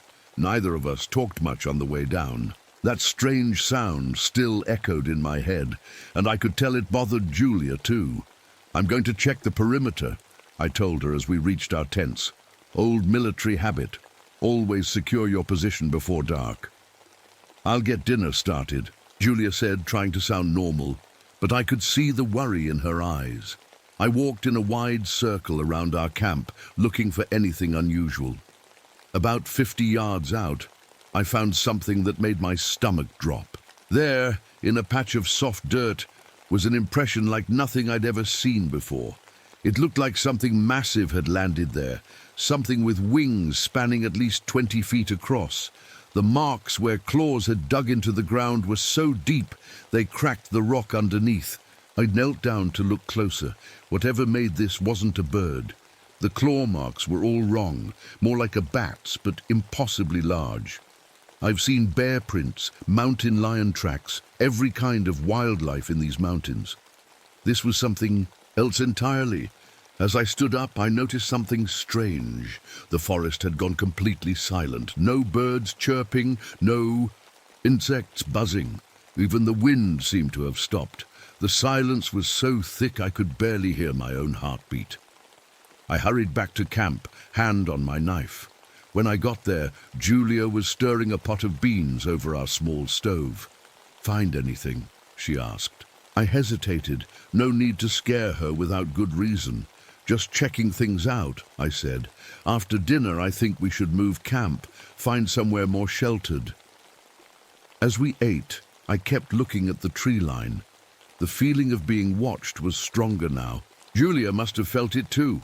She kept glancing over her shoulder. "Vince," she said suddenly, "what's that on those trees?" I followed her gaze. About 30 feet away, a stand of Douglas firs had strange marks on them. We walked over to look. The bark had been stripped off in perfect spiral patterns, all the way up as high as we could see. The exposed wood underneath was deeply scarred by something sharp. "Could a bear do this?" Julia asked, her voice shaking slightly. I shook my head. "Bears don't climb this high, and they don't make patterns. Whatever did this had to reach at least 30 feet up." A metallic taste filled my mouth suddenly, like blood. The air changed too, carrying that same musky animal smell I'd noticed with the fog.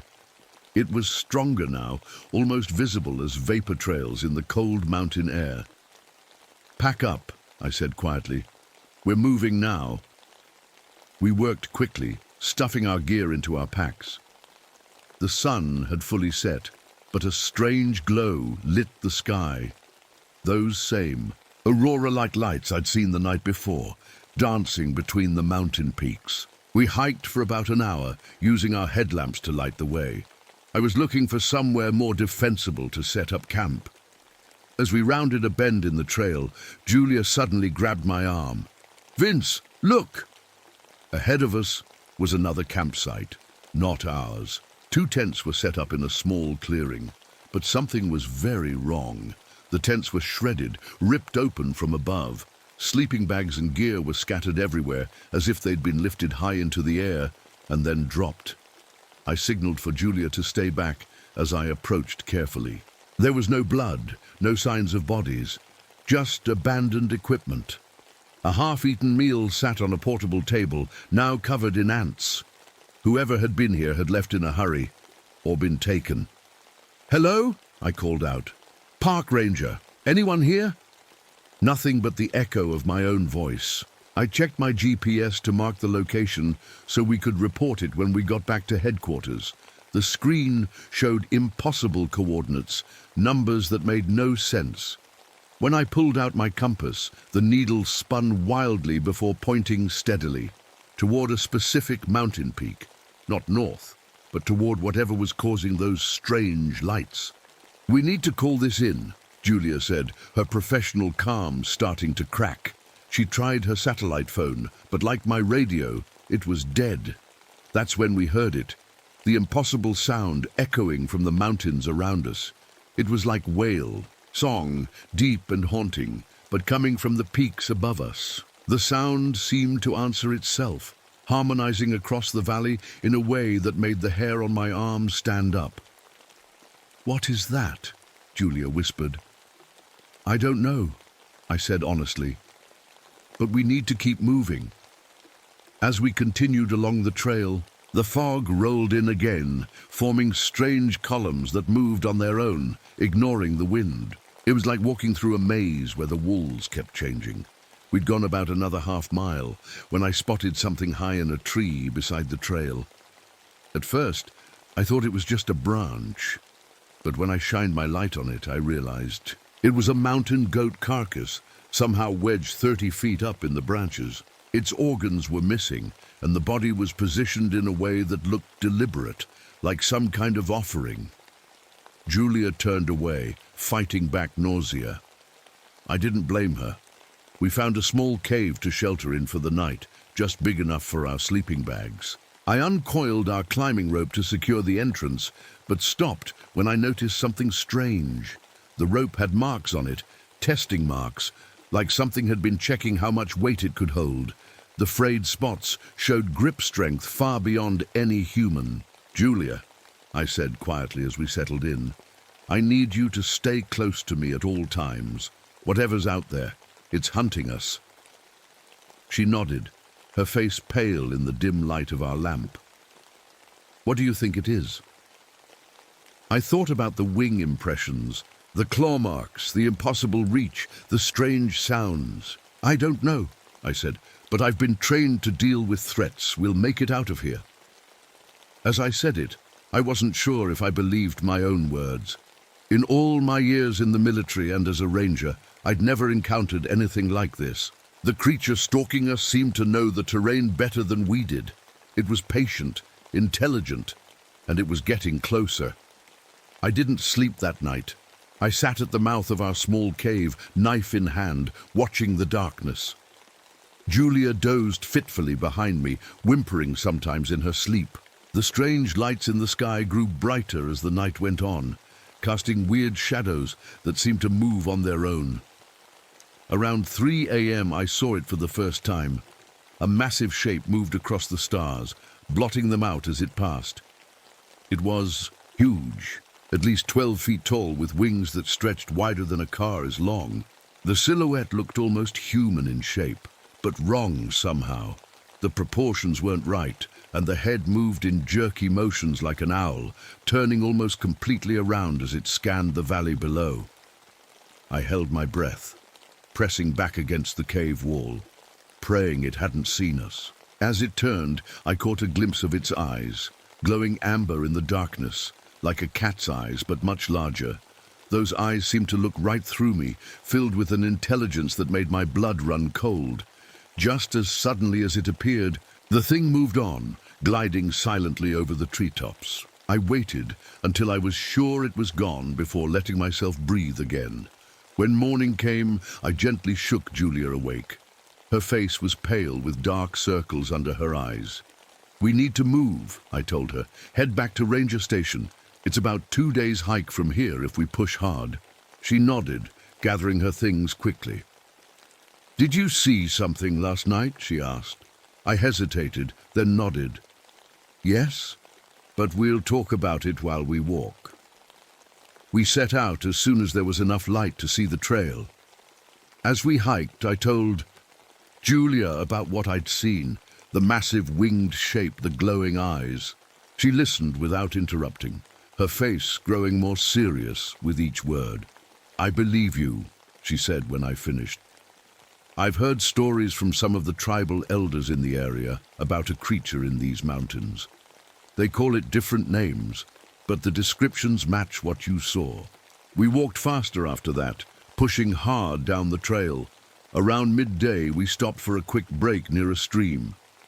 While Julia filled our water bottles, I checked our surroundings, that constant scanning I couldn't turn off. That's when I heard it. Vincent, help me, help! Julia's voice calling desperately from up the trail, the direction we'd just come from.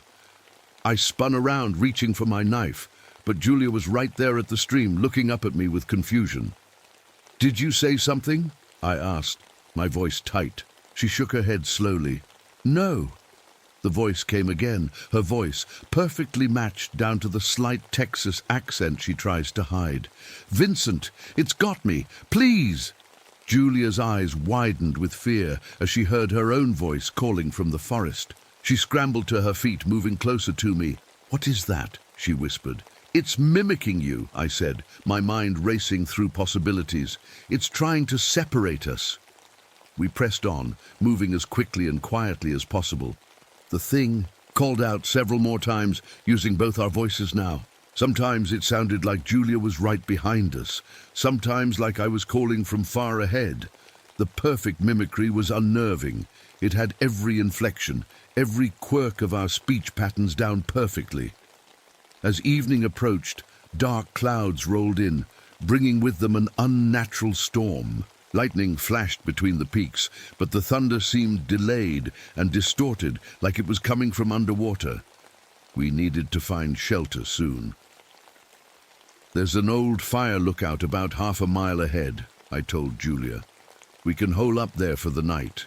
The wooden lookout tower stood on a ridge, giving a clear view of the valley in all directions. It wasn't much, but the walls would provide better protection than another cave or our tents.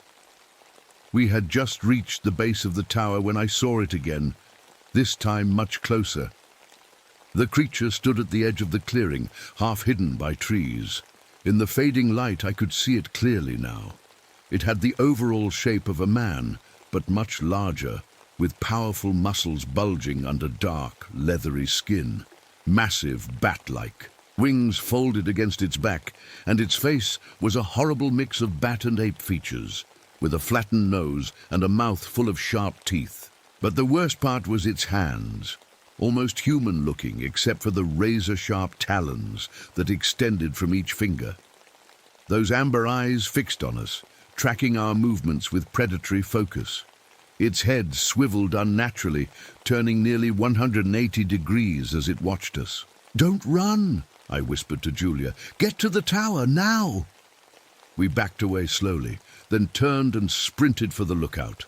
I pushed Julia ahead of me, keeping myself between her and the creature. We made it inside, and I slammed the door shut, jamming a chair under the handle. "Get upstairs," I told her, pulling out my service pistol. I'd avoided using it so far. Gunshots carry in these mountains, and I didn't want to attract attention. But we were out of options now. Julia climbed the ladder to the observation level while I kept watch through a small window. The creature hadn't moved. It just stood there, watching the tower with those intelligent eyes. Then it smiled, a human smile on that inhuman face. I aimed my gun and fired twice. The bullets should have hit it dead center, but they seemed to pass right through, as if the creature wasn't fully there. It flickered slightly, like a bad TV signal, then solidified. Again, it took a step forward, then another. Each movement was smooth, calculated. This wasn't a wild animal. It was hunting us with purpose and planning. I fired again, emptying my magazine. No effect. Upstairs, Julia screamed. I turned and raced up the ladder. What I saw made no sense. The creature was somehow inside the tower with us, even though I'd just seen it outside. No, not one creature. There were 3 of them now, identical copies surrounding Julia as she pressed herself against the wall. But when I blinked, there was only one again. It was playing with us, creating illusions. A deep, subsonic rumble filled the air, so low I felt it more than heard it. The sound burrowed into my head, triggering memories I'd fought to forget. Gunfire, screams, the faces of my dead squad members. My vision blurred as panic clawed at my throat. No, not now. I couldn't afford a flashback, not when Julia's life depended on me. I gripped my knife tightly, forcing myself back to the present. The creature watched me struggle, and I swear it looked amused. "What do you want?" I shouted at it. It didn't answer in words. Instead, it reached one clawed hand toward Julia, who was frozen in terror. I lunged forward, slashing with my knife. The blade connected this time, drawing a dark fluid that hissed. When it hit the wooden floor, the creature shrieked, a sound like metal tearing, and backed away. It looked at its wound, then at me, with what seemed like surprise. For a moment, we stood frozen in a strange tableau, the creature, Julia, and me. Then it did something I'll never forget. It spoke, using my voice, my exact tone. "You can't save her, Vincent. You couldn't save your squad, and you can't save her." With that, it turned and crashed through the window, wings unfurling as it soared into the storm. Julia collapsed, shaking uncontrollably. I wasn't much better, my hands trembling as I checked her for injuries. "What was that thing?" she whispered. "I don't know," I said. "But it's smart, too smart, and it's using everything it learns about us against us." Outside, the storm intensified. Lightning revealed glimpses of a dark shape circling the tower. Waiting, I knew it wouldn't wait forever. It was patient, but it was hungry too. And somehow, it knew exactly what I feared most. We spent a terrified night in that lookout tower. The creature circled for hours, sometimes landing on the roof with a heavy thud that made the whole structure shake. Sometimes it would call out in our voices, having conversations with itself that sounded so real, I had to keep checking that Julia was still beside me. By dawn, it seemed to have gone. The strange storm had passed too, leaving behind a sky that glowed with those unnatural lights even in daylight. "We can't stay here," I told Julia as we gathered our things. "It's going to come back, and I don't think this tower will keep it out next time." She nodded, her face determined despite the fear in her eyes. "What's the plan?" I thought about everything I'd seen, how the creature moved, how it hunted, what had actually hurt it. My knife had drawn blood when bullets passed right through. That meant it could be injured, which meant it could be killed. "We need to get to Razor Ridge," I said. "It's a narrow path along the mountain that leads down to the valley. The creature's wingspan is its advantage in open spaces, but in a tight spot like that, it becomes a weakness," Julia finished, understanding my thinking. We left the tower cautiously, eyes scanning the sky and trees. The hike to Razor Ridge would take most of the day, through increasingly difficult terrain. As we climbed higher, the air grew thinner and colder. The strange aurora lights seemed stronger up here, rippling across the sky in waves of green and purple. "Vincent," Julia said quietly as we paused for water. "What that thing said last night about your squad?" I shook my head. It was in my head somehow, reading my memories, my fears. "You never talk about what happened to them."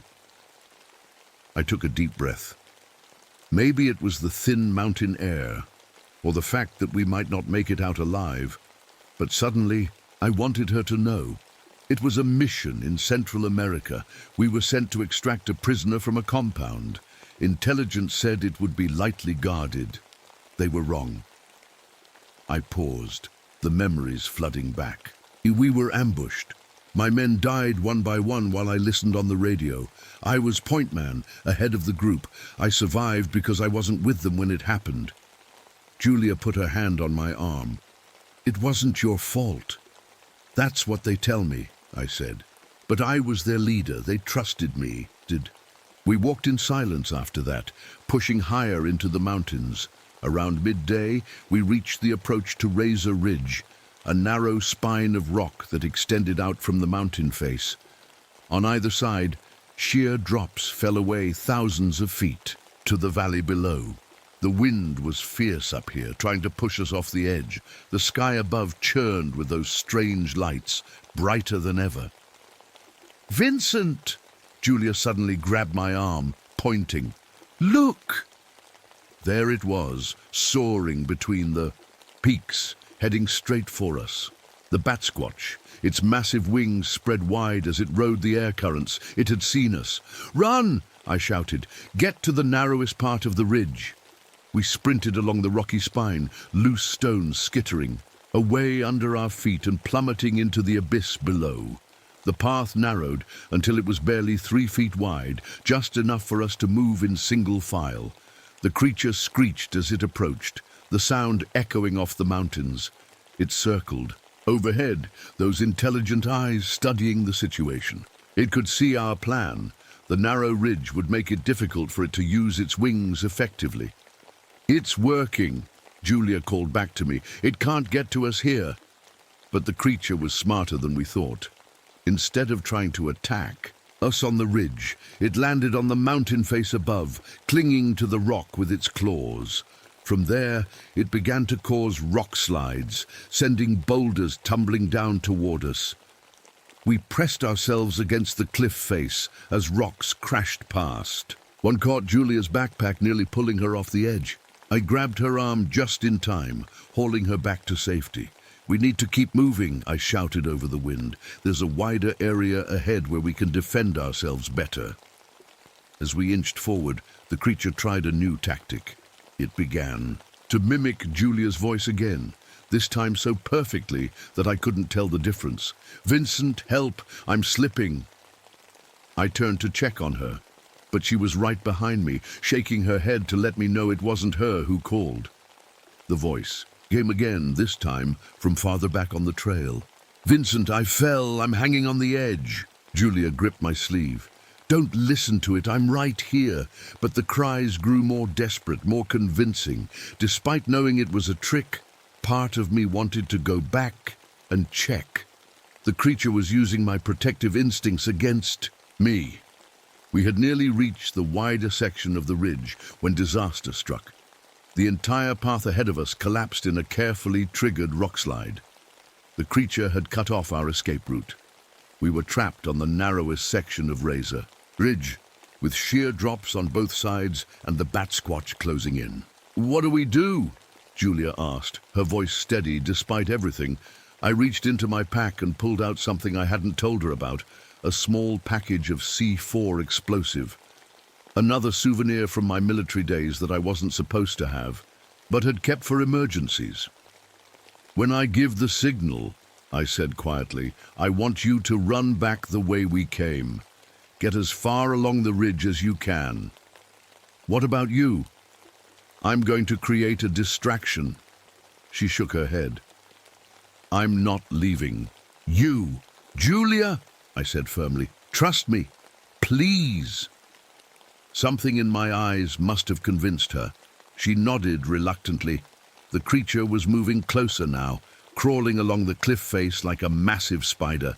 Its wings were folded against its back, talons digging into the rock for purchase. Those amber eyes never left us, calculating, planning. I set the explosive charge on the ridge where we stood, using the last of the climbing rope to secure it. The creature watched with curious eyes, not understanding what I was doing. "Now, Julia!" I shouted. "Run!" She hesitated for just a second, then turned and sprinted back along the narrow path. The creature immediately shifted its attention to her, thinking she was the easier prey. It leaped from the cliff face onto the ridge, blocking my path to follow her. Standing there face with it, I felt a strange calm settle over me. The thing was massive up close, at least 12 feet tall, with muscles rippling under its leathery skin. Those intelligent eyes studied me, and its mouth twisted into that horrible, human-like smile. "You can't save her," it said in my voice, just like you couldn't save them. I looked past it to where Julia was making her way safely along the ridge. "You're wrong," I said. "I can save her, and maybe make up for the ones I couldn't save before." I held up the detonator so the creature could see it. For the first time, I saw confusion in those amber eyes. It didn't understand the small device in my hand. "This is for my squad," I said and pressed the button. The explosion was deafening in the thin mountain air. The ridge collapsed beneath our feet, taking both me and the creature with it. As we fell, I saw the aurora lights above us flare brighter, as if responding to the creature's screams. I closed my eyes, feeling the rush of air around me. Strange, but I felt at peace. I'd completed my mission. Julia was safe. Then everything went black.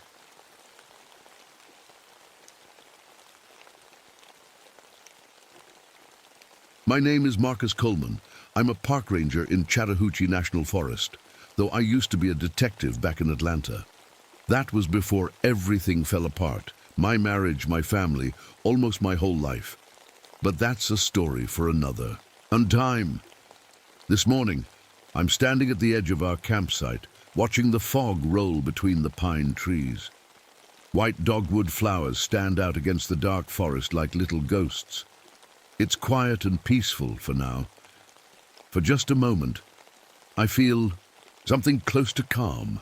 The sound of the mountain streams mixing with bird songs reminds me of camping trips with my dad when I was a kid. Back before he started drinking too much. Back when things made sense.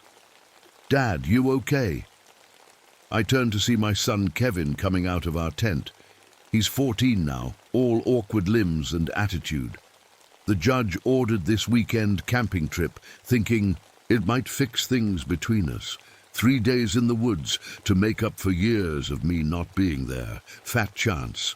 "Yeah, just checking the perimeter," I say, falling back on cop talk without thinking. "Beautiful morning." Kevin just nods, his eyes on the ground. He looks so much like his mother it hurts to look at him sometimes. Something catches my eye. In the sky above us, a red-tailed hawk suddenly drops from the air like a stone. It's not diving for prey. Something's wrong. Blood is streaming from its eyes and beak as it falls, hitting the ground with a sickening thud just a few yards from us. "What the?" I step between the dead bird and my son without thinking. As the morning light filters through the trees, I notice something I missed before, strange red stains on the tree bark around our camp. It's too bright and fresh to be tree sap. It almost seems to be glowing.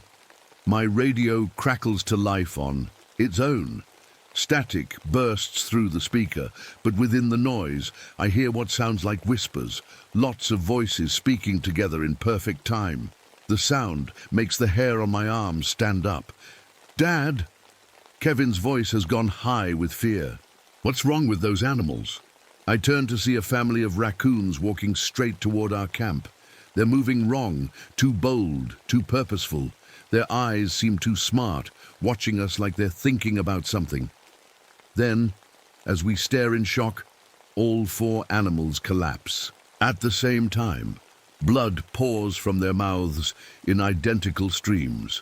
The fog gets thicker, rolling in from the valley even though the weather report promised clear skies. It carries a metal smell like fresh blood mixed with wet dog. The air gets 20 degrees hotter in minutes, making it hard to breathe. "Pack up," I order, my old cop instincts screaming danger. "We're moving camp." While Kevin hurries to grab our stuff, I check out some old Cherokee trail markers carved into nearby trees. Fresh claw marks cut across the bark, like something tried to scratch out the old symbols. Whatever made those marks had fingers like a person, but claws like no animal I've ever seen. A crushing pressure builds in my head, causing a spike of pain behind my eyes. Something is out there in the forest, something that doesn't want us to leave. I feel my hand drift toward my ankle, where my service revolver is hidden. 12 years chasing killers through Atlanta taught me to trust my instincts. And right now, every instinct I have is telling me we're being hunted. My finger keeps twitching as I scan the trees. It's an old habit from my detective days when I had to be ready to pull my gun at any moment. The forest has gone completely quiet, and that's never a good sign. When the birds stop singing, it means something scary is nearby. I touch the spot on my ribs where a bullet once hit me during a drug bust that went bad. My partner Tompkins died that night. He covered me so I could get away, and I never got to thank him. That scar is just one of many reminders of people I couldn't save. I can feel my gun pressing against my ankle, hidden under my pant leg. Park rangers aren't supposed to carry weapons when off duty, but old habits die hard. My .357 Magnum has kept me alive more times than I can count. "You're doing that thing again," Kevin says quietly as we walk along the trail, trying to get far away from our old campsite. "What thing?" I ask, though I already know what he means. "That cop thing, where you look at everything like it's about to explode." I try to relax my shoulders. The wedding ring hanging from the chain around my neck feels heavy against my chest. 5 years since the divorce, and I still wear it this way. Helen was right. I always put my job before my family. Now I barely know my own son. "Sorry," I mumble. Force of habit. Kevin's eyes, so much like his mother's, look at me with a mix of curiosity and anger. "Mom says you see bad guys everywhere because of what happened to your partner." I wince. Helen had no right telling him about that. "Your mom talks too much. She says you couldn't save him, and that's why you couldn't save our family either." His words hit me like a punch to the gut.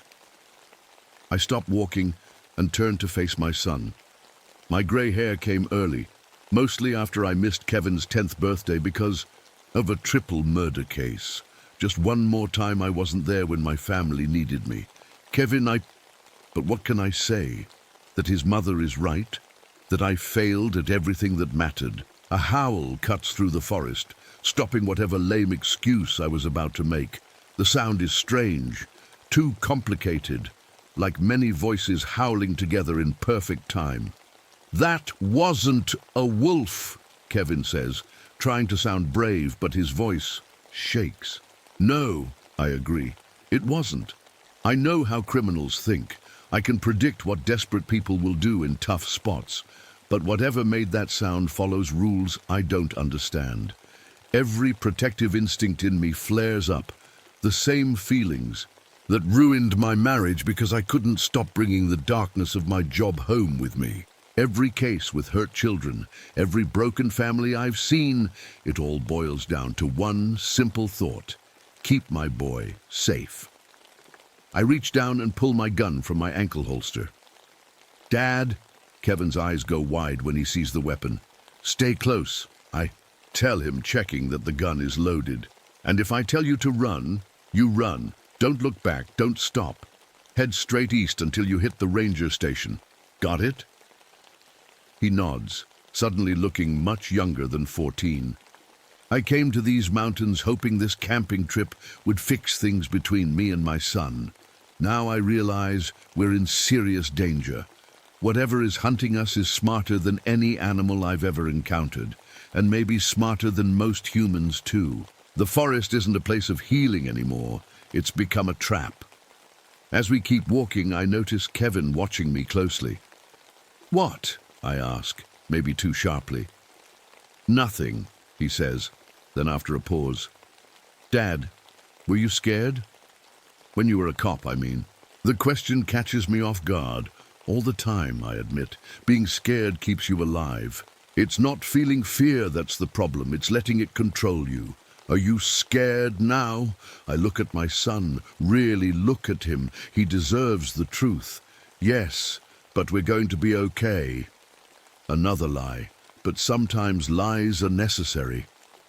The trail narrows as we head deeper into the forest. Something about the path feels wrong, like it's changed since I studied the map this morning. We should be heading toward the ranger station, but the landmarks don't match up. I think we're going the wrong way, Kevin says, confirming my suspicions. I pull out my compass. The needle spins wildly, never settling on north.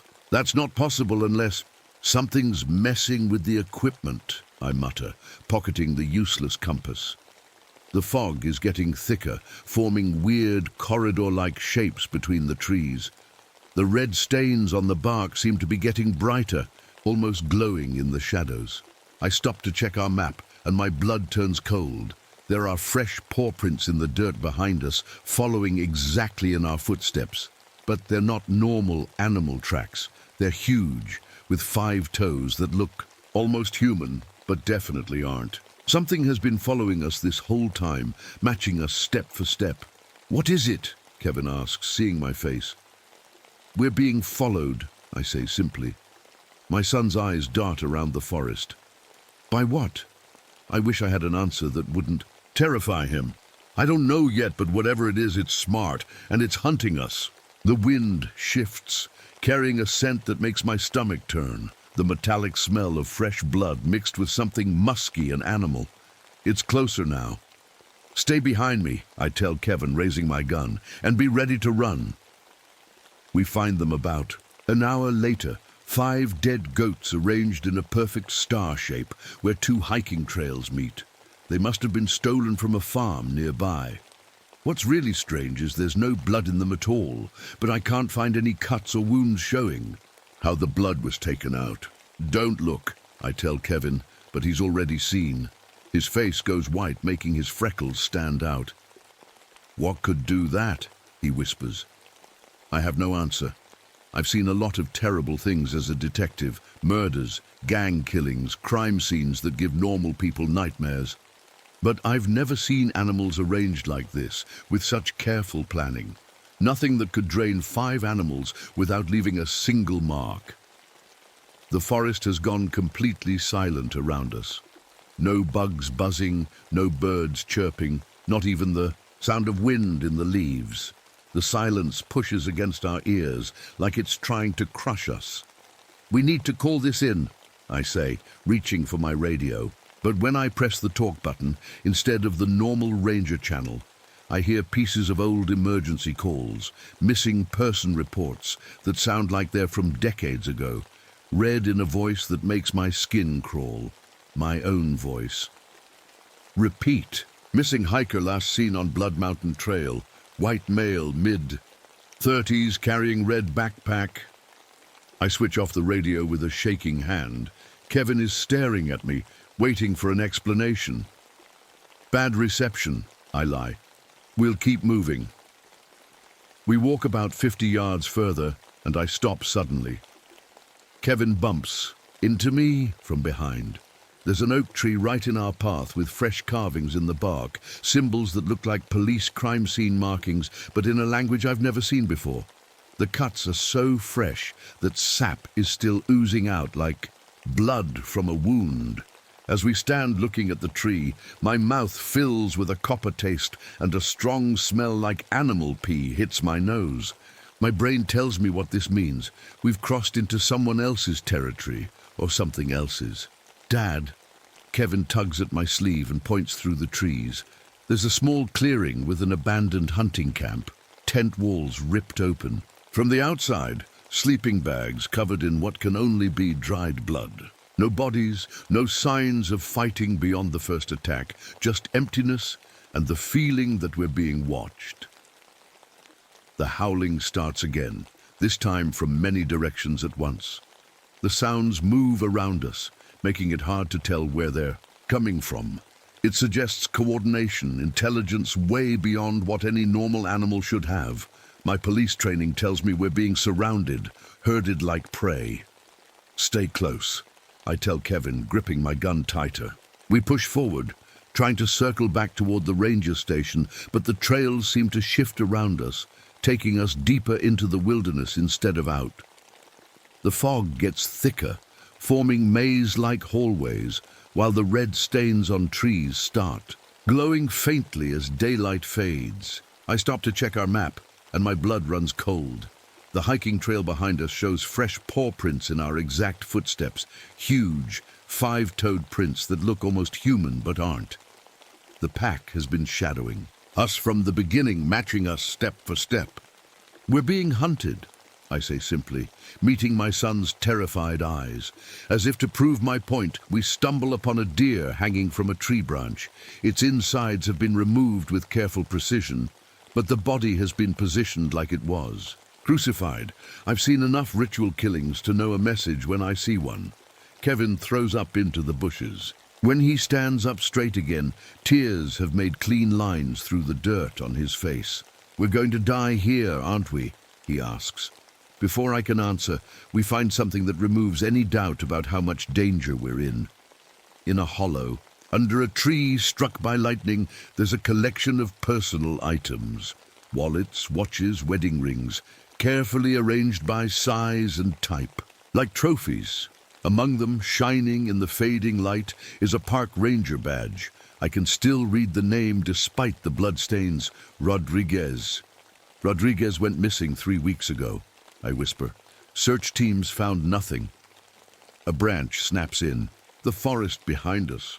Not by accident, I'm sure. It's a signal, a taunt. The fire tower, I decide, pointing to the map. 2 miles northeast. It's up high, made of metal. We can defend it better than being out in the open. Kevin nods, his face showing determination through his fear. In that moment, he looks like me, not his mother. "Can we make it?" he asks. "We have to," I reply, though I'm not sure if that's true. Behind us, something moves through the bushes with purpose. The hunt has truly begun. As we start moving toward the fire tower, Kevin stays close to my side. "Dad," he says quietly, "the stuff at that camp, it looked like the people were just taken." I nod. Looks that way. "But there's no bears in this part of Georgia that could do that, right? And wolves are too small." "Right," I say, not wanting to scare him more by guessing what might be. "Out there, Grandpa Joe used to tell stories," Kevin continues. "Mom's dad, I mean. About things in these mountains that weren't animals or people." This catches my attention. Helen's father was Cherokee, full of old stories I never paid much attention to. Now I wish I had listened more carefully. "What kind of things?" I ask. "I don't remember exactly. He called them blood brothers or blood drinkers or something. He said they could talk to each other without making sounds, and that they marked their hunting grounds with special symbols." A chill runs down my spine. The symbols on the trees, the bloodless animals, the way the pack moves together like they share one mind. "Did he say how to stop them?" I ask, trying to keep my voice calm. Kevin shakes his head. "I don't think so. He just said people who saw them never came back to tell about it." "Great. Just great." The light is fading fast now, and I click on my flashlight. The beam seems weaker than it should be, barely cutting through the thickening fog. "Stay close to me," I tell Kevin. "Whatever happens, we stick together." As we push through the dense forest, I can't shake the feeling that we're being allowed to move toward the fire tower, that whatever is hunting us wants us to go there. But we have no choice. Night is coming, and we need shelter. I check my gun again.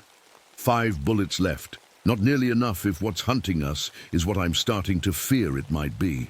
The howling starts again, closer this time, and now I can hear something else mixed in with it, something that sounds almost like words. Night falls quickly as we push toward the fire tower. The trail gets narrow, with thick bushes on both sides that seem to reach for us with their twisted branches. My cop instincts tell me we're being funneled into a trap, but we have no choice except to keep going. Forward. Kevin stumbles, clearly exhausted. "Dad, I can't." "You can," I cut him off, probably sounding harsher than I meant to. I soften my voice.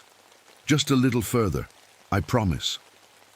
The lie tastes bitter, but necessary. If he panics now, we're both dead. We stop at a small stream to fill our water bottles. That's when I see them, multiple pairs of red eyes reflecting our flashlight beam from the darkness. They're arranged in a half circle, some higher than others, like they're standing, in some kind of order.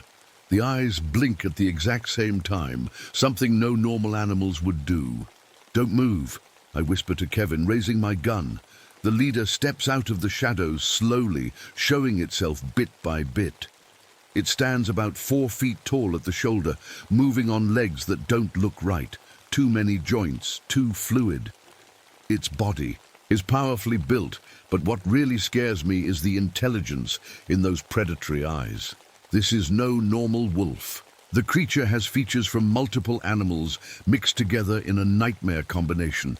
A wolf head on a body like a panther, ears like a bat that move independently, and most disturbing of all, hands like a monkey ending in curved claws, made for tearing flesh. Behind it, more creatures appear from the darkness, 7 of them, similar but smaller, arranged in a perfect formation that no wild animals could maintain. The creatures start making low growls that I can feel vibrating in my chest. The sounds overlap and build on each other until they almost form a language. The pack moves together perfectly, each member responding to commands I can't hear, like they're all parts of one mind, controlling many bodies. I fire a warning shot into the air. The creatures don't flinch or scatter like animals should. Instead, they adjust their positions with tactical precision, 2 members moving left, while others create a diversion by moving right. "Run!" I shout, firing directly at the leader. The bullet hits, but the creature barely stumbles. Black goo seeps from a wound that should have killed it instantly. We run through the forest, branches whipping our faces as we leave the trail and head straight for the fire tower we can now see on the ridge above us.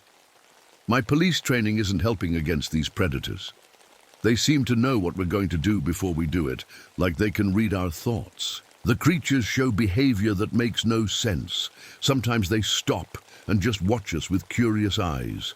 Other times they explode into violence for no reason I can see. One moment they'll fall back, making us think we've gained some ground. Then they suddenly appear ahead of us on the trail, herding us like sheep. A strong, musky smell fills the air around us, triggering a fear response that makes Kevin's knees buckle. I drag him back to his feet. "Don't breathe deep," I tell him, though I know that's not very helpful advice. We burst into a small clearing and find ourselves surrounded. The pack has maneuvered us perfectly, using the forest itself as a weapon.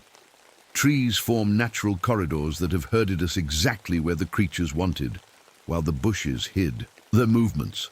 The leader steps forward, its unnatural shape outlined against the rising moon. When cornered, it lets out a howl that hits me like a physical blow, causing temporary blindness and dizziness. Kevin collapses beside me, hands over his ears, though the sound isn't something you hear with your ears. Through blurry vision, I see the creatures marking the clearing's edge with blood. Fresh blood drawn from their own bodies, applied to trees. In the same strange symbols we saw earlier, some kind of ritual, a claiming. "The tower," I gasp, grabbing Kevin's arm. "It's our only chance." Kevin's eyes are wide with fear, but he nods. The boy is handling this better than many grown men. I've seen face life-threatening situations. I feel a surge of pride through my fear. When I fire, we run straight through that gap, I tell him, pointing to a narrow opening in the pack's formation. "Don't stop for anything, not even for me. Understand?" "Dad, no." "Promise me, Kevin." He swallows hard. "I promise." I aim carefully and fire my remaining bullets in quick succession, creating momentary chaos among the pack. We take our chance, charging. Through the gap and up the steep trail toward the fire tower, now visible through the trees. Behind us, the leader lets out another howl, this one filled with rage and something that sounds disturbingly like laughter. As we run, I can feel them, all around us, moving through the forest just out of sight. They're playing with us, I realize. This is some kind of game to them. Almost there, I pant, seeing the metal legs of the fire tower through the trees. Kevin is keeping pace beside me, his face set with determination despite his fear. "What are those things?" he gasps between breaths. "I don't know," I admit, "but they're smart. Too smart." "Like in Grandpa's stories?" "Maybe. Right now I'm more concerned with staying alive than figuring out what they are." The tower looms ahead of us, a skeletal metal structure against the night sky. Just another 100 yards. Suddenly, one of the creatures darts across the path ahead of us. It stops and turns, looking directly at us. In the moonlight, I can see it clearly for the first time. The sight makes my blood run cold. Its face is wolf-like, but with an expression no animal should have, a kind of cruel intelligence. Its body is powerful but wrong somehow, like someone took parts from different predators and stitched them together. But it's the eyes that truly terrify me. They look almost human, filled with a calculating awareness. It tilts its head, studying us. Then it grins, showing rows of needle-sharp teeth. Up. "Dad?" Kevin's voice shakes. "Keep moving," I say, pushing him forward. "Don't run, just walk steadily toward the tower." The creature watches us pass, making no move to attack. I can feel its eyes on my back as we continue up the path. More. Shapes move in the forest around us, pacing us, herding us. I realize with growing dread that they could have killed us many times already. They're leading us somewhere. The base of the tower is just ahead now. 50 yards, 40, 30. "We're going to make it," Kevin says, hope creeping into his voice. "That's when they attack. They come from all sides at once, moving so fast they're just blurs in the darkness." I push Kevin behind me, raising my gun, but I know I'm out of bullets. The leader stops just yards away, red eyes gleaming. It makes a sound, not a growl or a howl, but almost like speech. Then impossibly I understand what it's saying. "Blood calls to blood." Kevin grabs my arm. "Dad, I heard that, in my head." "Run for the tower," I tell him, keeping my eyes on the leader. Now! We make a final dash for the metal stairs. I can feel hot breath on my neck as one of the creatures lunges for me. Pain explodes across my back as claws tear through my jacket. We hit the stairs running, metal clanging under our feet as we climb. The creatures follow, their claws scraping against the steel. But they seem hesitant, moving more slowly on the man-made structure. 4 flights up, we reach the observation platform. I slam the hatch shut behind us, but there's no lock. It won't hold them for long. "We made it," Kevin gasps, collapsing against the railing. I check my wounds. Painful, but not deep. I'll live for now. "Will help come?" Kevin asks, his voice small against the night sounds. I want to lie, to comfort him, but something in his eyes tells me that empty promises will only damage the fragile trust we've built. "I don't know," I admit. "But we're better off here than in the forest." The howling begins again, closer now. Through the darkness, I can make out shapes moving with purpose around the base of the tower. The pack is regrouping, planning their next move. "What are they?" Kevin whispers. I shake my head. "Nothing natural. Like Grandpa Joe's stories? The Blood Brothers?" "Maybe," I say. "What else did he tell you about them?" "Just that they were old, older than people, and that they marked their territory with blood symbols." The metal tower suddenly shudders as something heavy hits its base. Below us, claws scrape against steel, testing for weaknesses. The hunt isn't over. I position myself at the top of the stairs, ready for whatever comes up. "Stay behind me," I tell Kevin. In the darkness below, I can see them climbing, their unnatural forms even more disturbing in the faint moonlight. The leader pauses on the landing below us, its red eyes fixed on me with terrible intelligence. It's testing me, I realize, using my son as bait to see how dangerous I am before deciding whether to kill quickly or drag out the hunt. As I stare, Back at those inhuman eyes, I understand something with perfect clarity. These aren't just animals. They're something ancient, something that has hunted these mountains long before humans named them. The Howling Brotherhood, guardians of Blood Mountain, awakened by our presence. And they're hungry. The fire tower sways slightly in the night. A wind, dark clouds roll in, covering the moon and stars. In the distance, lightning flashes, showing the forest below us for brief seconds, like frozen pictures in a nightmare. Almost safe, Kevin whispers, but we both know that's not true. The metal stairs clang as something heavy climbs them. I check my gun again, even though I know it's empty. Old habits. What do we do? Kevin asks, his voice surprisingly steady, despite everything. I look around the small platform for anything we can use as a weapon. There's an old fire extinguisher, some empty cans, and a broken chair. Not much to fight off monsters with. We need to block the stairway, I say, dragging the chair toward the opening in the floor where the stairs come up. Kevin helps me, and together we pile everything we can find on top of it. It won't hold them for long, but it might buy us some time. The first raindrops hit the metal roof with loud pings as the storm moves in. The wind picks up, making the whole tower creak and sway. I hope the old structure is as solid as it looks. Will anyone come looking for us? Kevin asks.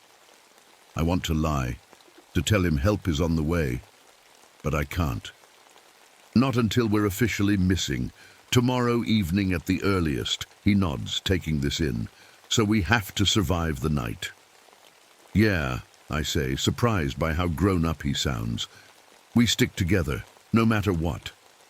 Below us, the creatures are getting closer. I can hear their claws on the metal steps, the strange rumbling sounds they make to each other. They're coordinating, planning. Kevin moves closer to me. Dad, if we don't make it, we will. I cut him off. But if we don't, he continues, I want you to know I don't blame you. For the divorce and stuff, I know you were just doing your job. My throat tightens. Kevin, A loud bang interrupts us as something hits our makeshift barricade from below. The chair legs scrape across the floor as the barrier starts to give way. They're coming through, Kevin says, backing away from the opening. I grab the fire extinguisher, our only real weapon. Get behind me. The barricade suddenly bursts apart as the leader pushes through the opening onto our platform. In the flashes of lightning, I can see it clearly now. A nightmare creature that shouldn't exist. Its red eyes fix on me with clear intelligence. As it slowly advances, behind it, more of the pack climb onto the platform. We're surrounded, backed against the railing with nowhere to run. The leader makes that strange sound again, and once more I understand the words in my head.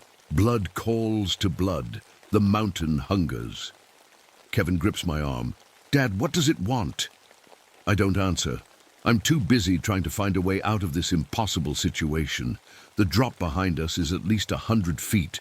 We'd never survive. The fall. Fighting is useless against so many. We're trapped. Then I notice something. The creatures are moving cautiously on the metal platform, as if they don't like the feel of it under their feet. They prefer the forest floor, the natural world. This man-made structure confuses them, and they're keeping their distance from the metal railing. An idea forms in my mind, desperate, probably suicidal, but our only chance. Kevin, I say quietly, when I move, I want you to run down the stairs. Don't stop. Don't look back. Just run east toward the ranger station. What? No way. I'm not leaving you. You promised, I remind him. If I tell you to run, you run. The leader takes another step forward, its pack spreading out to block any escape. I need to create a diversion, something that will confuse them. Long enough for Kevin to get away. Lightning flashes closer now, followed immediately by booming thunder. The storm is right on top of us. That gives me an idea. Metal, I whisper to Kevin. They don't like metal. I look up at the lightning rod at the top of the tower, then down at the metal platform we're standing on. If lightning strikes the tower while they're on it. Get ready, I tell Kevin. When I say go, you run. And don't stop running until you reach help. Dad, please. I love you, son, I say. And I mean it more than I've ever meant anything in my life. Tell your mom I'm sorry I couldn't be what you both needed. Before he can argue, I pull the pin on the fire extinguisher and spray it directly at the leader's face. The creature howls in rage and confusion as the white chemical cloud blinds it temporarily. Go! I shout, charging forward with the extinguisher held in front of me like a battering ram. I slam into the leader, pushing it back toward its pack. The sudden attack creates just enough confusion for Kevin to slip past and reach the stairs. Run! I yell again as the creatures recover and surround me. I hear Kevin's footsteps on the metal stairs, moving fast. He's getting away. That's all that matters. The leader shakes its head, clearing the chemical from its eyes. It looks at me with pure hatred now. The game is over. No more playing with their food. Come on then, I say, raising the empty extinguisher like a club. They attack all at once, a coordinated assault from multiple directions. I swing the extinguisher wildly, connecting with one creature's head with a satisfying thunk, but there are too many of them. Claws tear into my arms and back. Teeth snap inches from my face. I fight with everything I have, but I'm losing ground fast. Lightning flashes directly overhead, and for a split second, the world turns white. The creatures pause, confused by the light and the electricity in the air. In that moment of hesitation, I make my final move. I grab the leader by its thick fur and drag it toward the railing. It struggles, stronger than any human could be, but somehow I hold on. This is for my son, I growl as I push both of us against the metal railing. Lightning strikes the tower with a deafening crack. Electricity courses through the metal structure, through the railing, through me and the creature I'm holding. Pain, beyond anything I've ever felt, engulfs me. My muscles lock up, my vision goes white, and I smell burning hair and flesh. The last thing I hear is the leader's howl of pain, mixing with my own scream. Then darkness.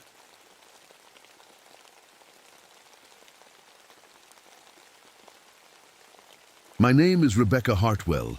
I'm a park ranger in Monongahela National Forest, West Virginia. I'm 31 years old, though some days I feel much older. Before I came here, I was a nurse in Vietnam.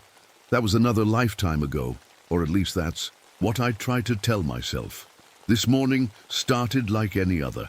I woke up before dawn, made a pot of coffee strong enough to stand a spoon in, and headed out for my usual patrol. There's something magical about these mountains in the early morning.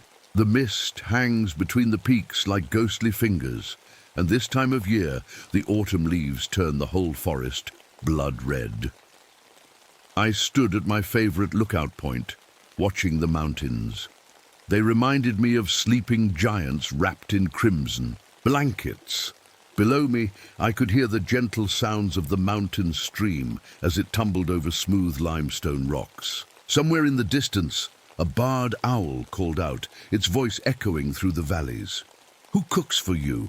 Who cooks for you all? For a moment, I felt calm.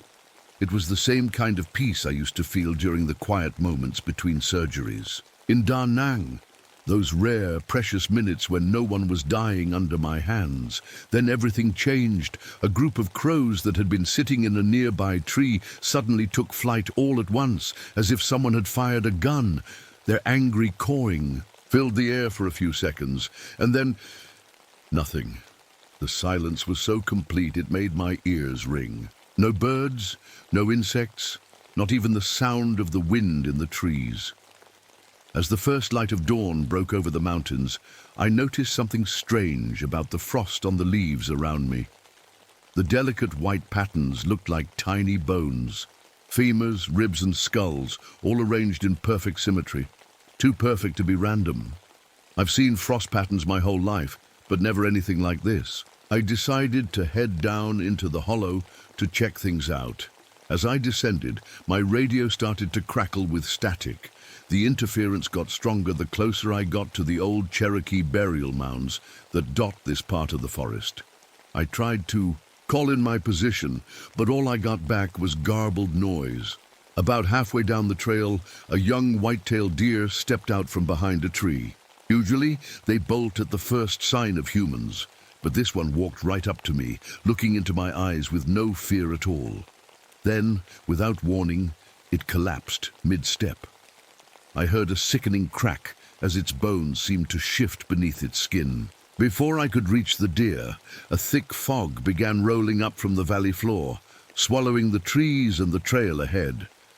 There wasn't supposed to be fog today. The weather forecast had called for clear skies. The mist carried a smell that made my stomach turn. Like old graves and decaying flowers, I checked the trail markers carved into the trees to find my way. They looked freshly made, but somehow weathered at the same time, as if they'd been there for decades. I couldn't make sense of it. It was like time itself was confused in this place.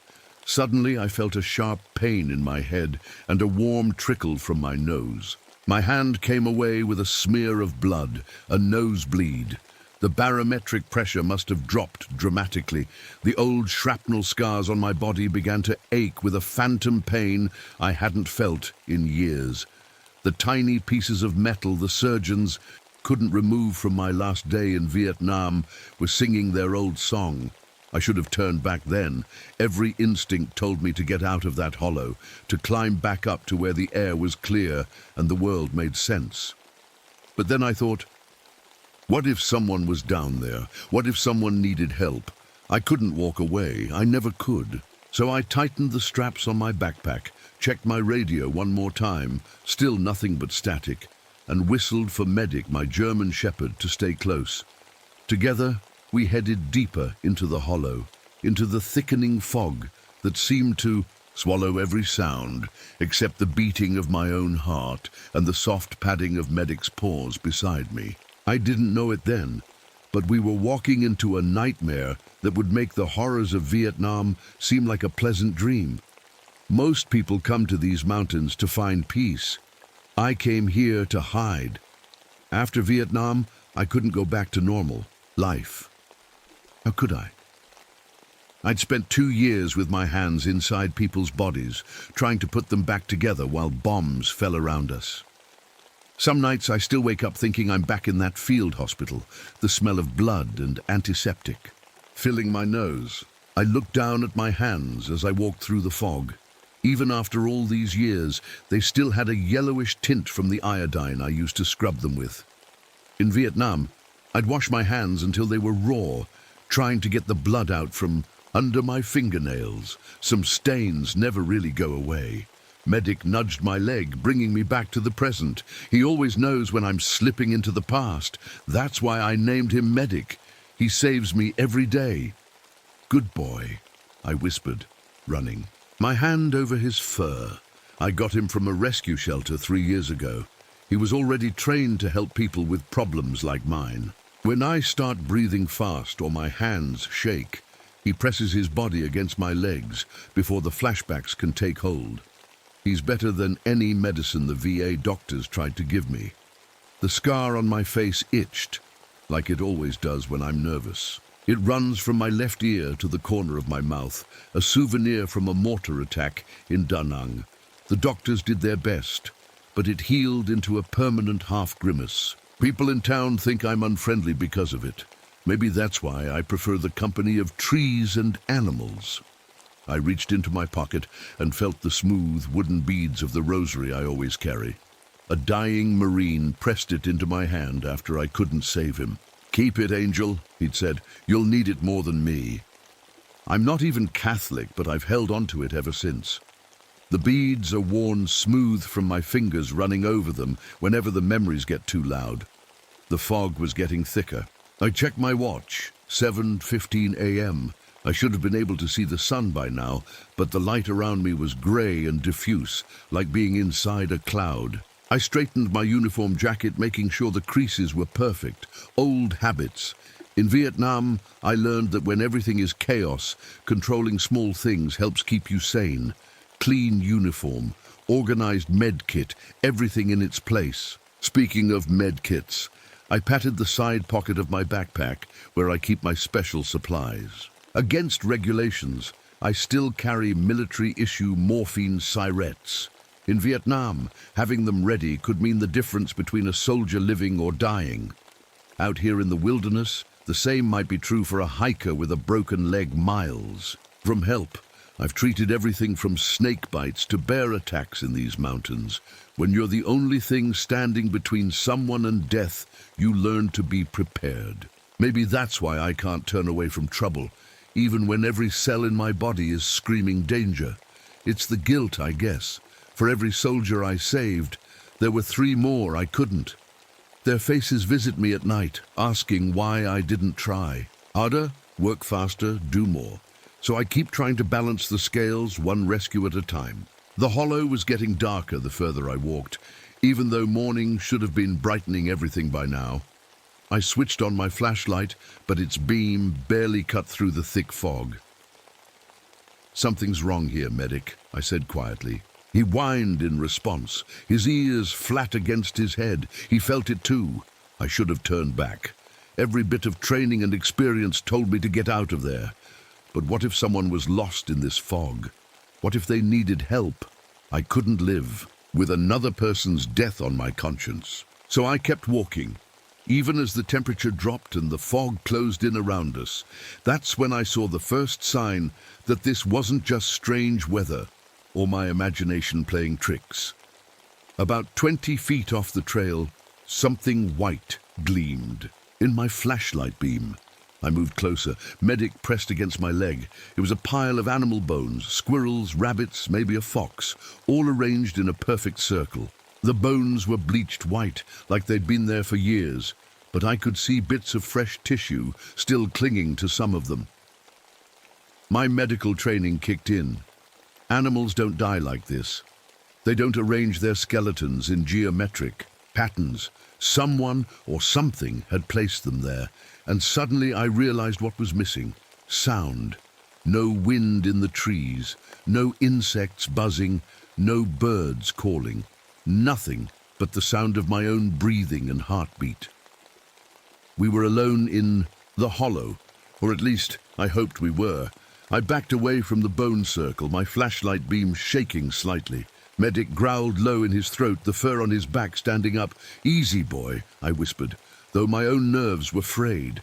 Poachers sometimes did strange things, and there were always stories of cult activity in these remote hollows.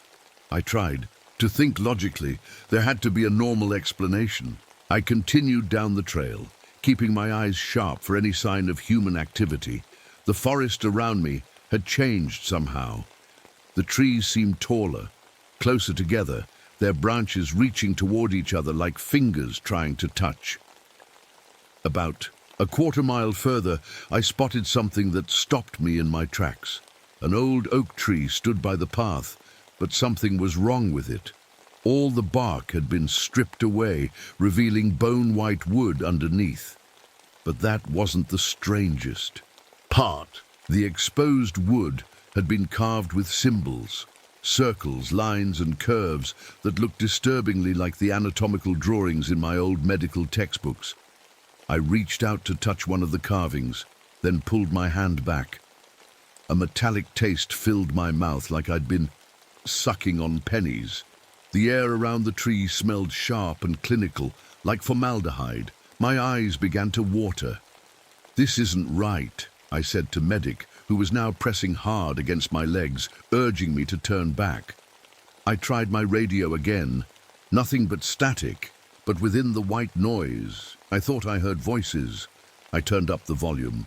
"Multiple casualties. Need immediate evac." The words were broken up by static, but they sent a chill down my spine. It sounded like military chatter, like what I used to hear in Vietnam. And worse, it sounded like my own voice calling in casualty reports. I switched off the radio, my hands trembling now. Just interference, I told myself, old frequencies crossing over. I'd gone maybe another 100 yards when I saw the hunter's cabin through the trees. I knew this place. Old man Jenkins built it 30 years ago. He died last winter, and No one had used the cabin since, but the door was standing wide open. "Hello?" I called out. "Anyone there, park ranger?" No answer. Just that same dead silence. Against my better judgment, I approached the cabin. The fog swirled around it, almost like it was alive, trying to both hide and reveal what waited inside.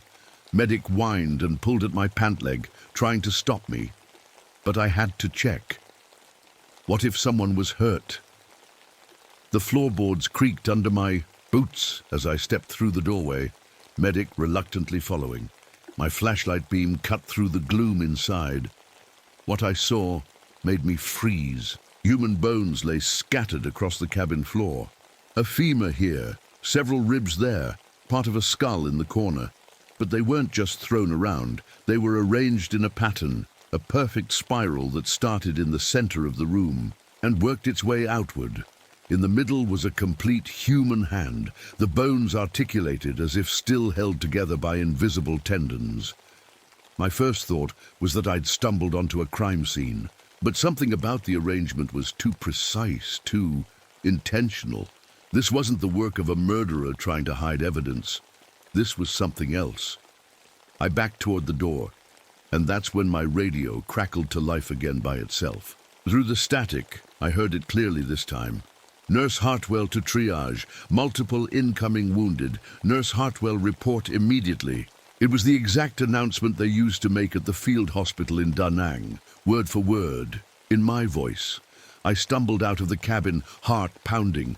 The fog had grown even thicker, but now it seemed to move with purpose, swirling around me like curious fingers. And then I heard it, a low, bone-deep moaning that seemed to come from everywhere at once. It wasn't a single voice, but many, all moaning in perfect harmony like some terrible choir. Medic barked sharply, facing into the trees. I followed his gaze and saw movement. About 20 feet away was a deer, or what had once been a deer. Its skin had become transparent, like cloudy glass, revealing the skeleton underneath. But the bones weren't still. They were moving, shifting inside the translucent flesh as if trying to rearrange themselves. I stumbled backward, nearly falling. This wasn't possible. Nothing about this was possible. I turned to run back the way I came, but the path had vanished. Where there should have been a clear trail, there was now just more forest. Bone-white trees arranged in neat rows, like the beds in a hospital ward. I spun around, looking for any familiar landmark, but everything had changed. The fog had become so thick I could barely see 10 feet in any direction. The temperature had dropped dramatically.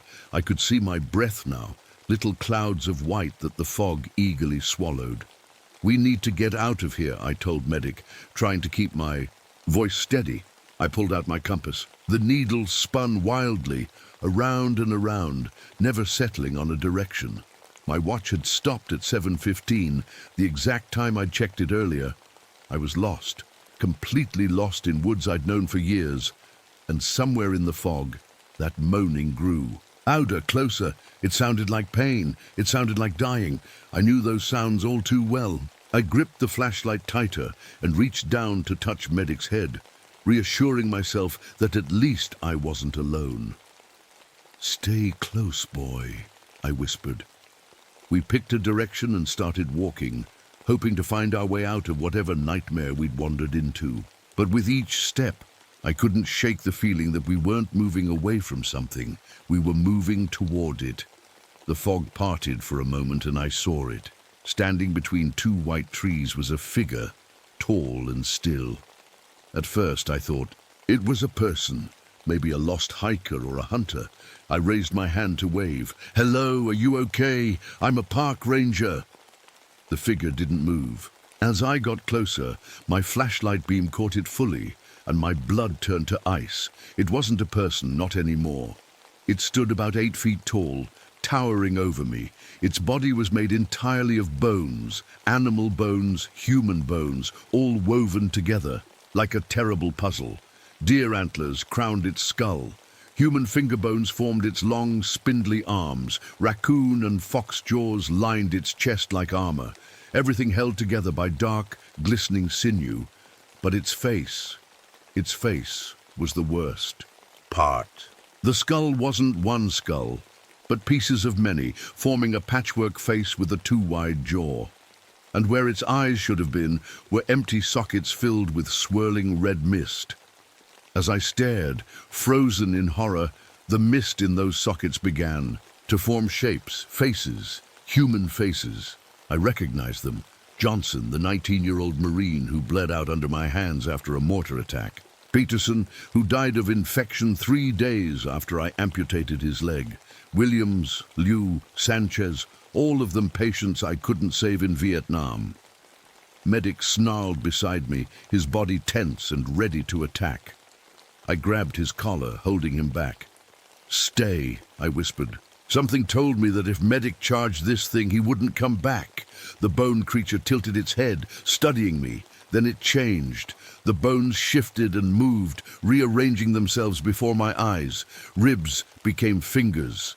Vertebrae twisted into new shapes. Its whole structure flowed like water, never breaking apart, but never staying the same. Then it spoke. "Nurse Hartwell." The voice wasn't coming from the thing's mouth. It seemed to vibrate from the bones themselves, but it was a voice I knew, Johnson's voice, exactly as I remembered it from his final moments. "You let me die." Another shift, and the skull reshaped itself to look more like Peterson's face. "You cut off my leg for nothing." I backed away, my heart hammering so hard I thought it might burst. This wasn't real. It couldn't be real. "You're not real," I said out loud, my voice shaking. The creature took a step toward me. The ground beneath its feet frosted over instantly, patterns of tiny bones spreading outward like a spider web. "We are very real, Rebecca." It knew my name, my first name, not just Nurse Hartwell. I turned to run, but stopped short. All around us, small animal skeletons were rising from the forest floor. Squirrels, rabbits, birds, their bones, clicking as they moved. They formed a circle around us, blocking any escape. I reached for my pack, for anything I could use to defend myself. My fingers closed around my first aid kit. I pulled out a syringe of adrenaline meant for allergic reactions. But as I held it up, the liquid inside turned grey, then crumbled to dust. My bandages unraveled in my pack, transforming into what looked like funeral shrouds. My stethoscope, which I always carry out of habit, began to emit sounds, the death rattles of patients long gone. The creature took another step toward me. With each movement, it seemed to grow larger, more complex, adding bones I hadn't noticed before. "You remember the boy, don't you, Rebecca?" The voice changed again, and I felt my knees go weak. It was the voice of Tommy Chen, an 18-year-old who died during my first week in Vietnam. I'd made a mistake, given him the wrong blood type. He died in minutes. No one knew. I'd never told anyone about that mistake. I'd carried it alone for years. "How do you know about him?" I whispered. The creature's bone face twisted into what might have been a smile. "We know. All your failures." A pain shot through my left side, right where a piece of shrapnel was still embedded near my ribs. It felt like the metal was moving inside me, trying to cut its way out. I gasped and doubled over. Around us, the forest continued to change. The trees stretched and flattened, becoming white tables like the ones in the field hospital. The ground beneath my feet turned from dirt to what looked like blood-stained concrete. The fog formed shapes like hanging IV bags and surgical lights. Medic pressed against me, whimpering now, his earlier bravery replaced by pure terror. I couldn't blame him. I was terrified too. The bone creature raised one long arm, and from the ground, larger skeletons began to rise. Human skeletons, wearing tattered remains of what looked like old Cherokee clothing. They moved jerkily, like puppets on strings, forming a line behind their master. All these years, hiding in your mountains, running from your guilt, Its voice was changing now, becoming a blend of all my dead patients speaking together. Did you think we wouldn't find you? The pain in my side grew worse. I felt warm blood seeping through my shirt where the old wound had somehow reopened. The other shrapnel scars on my body began to ache too, each one a point of fire under my skin. I stumbled backward until I hit a tree. No, not a tree anymore, but a surgical table cold against my back. The whole forest had transformed around us into a nightmarish version of the Da Nang Field Hospital. The bone creature glided toward me, its army of skeletons following. Time for your shift, Nurse Hartwell. So many patients waiting. Behind it, I could see the hollow stretching away, but it wasn't a forest hollow anymore. It was a massive hall made of bones, walls of rib cages, arches of femurs and spines, a ceiling of countless skulls, all staring down with empty eye sockets. A bone church, and I was being dragged inside. I wasn't going to die like this. Not here, not now. Despite the pain, I forced myself to stand straight.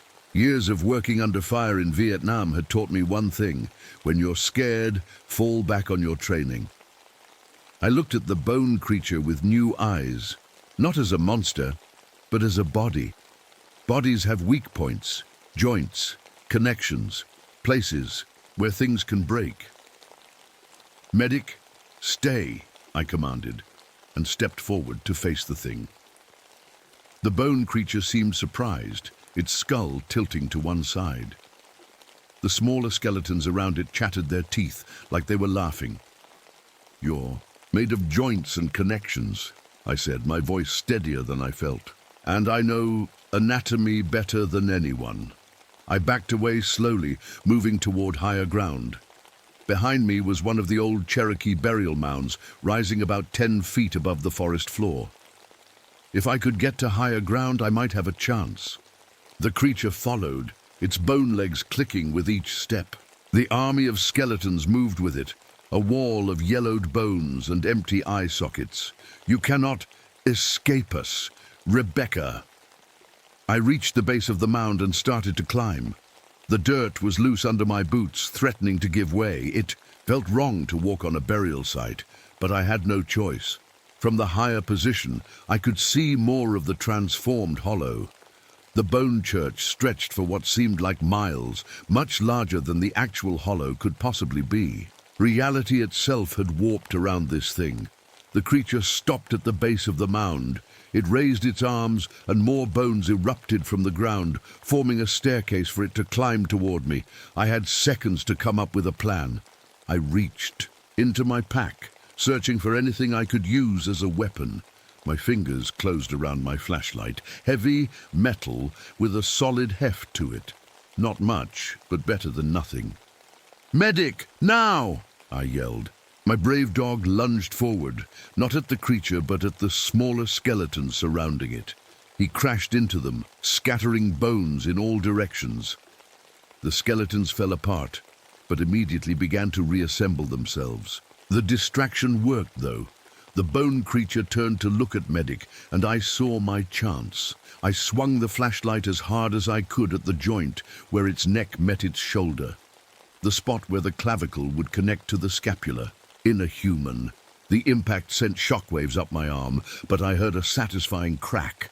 Several small bones fell away from the creature's form.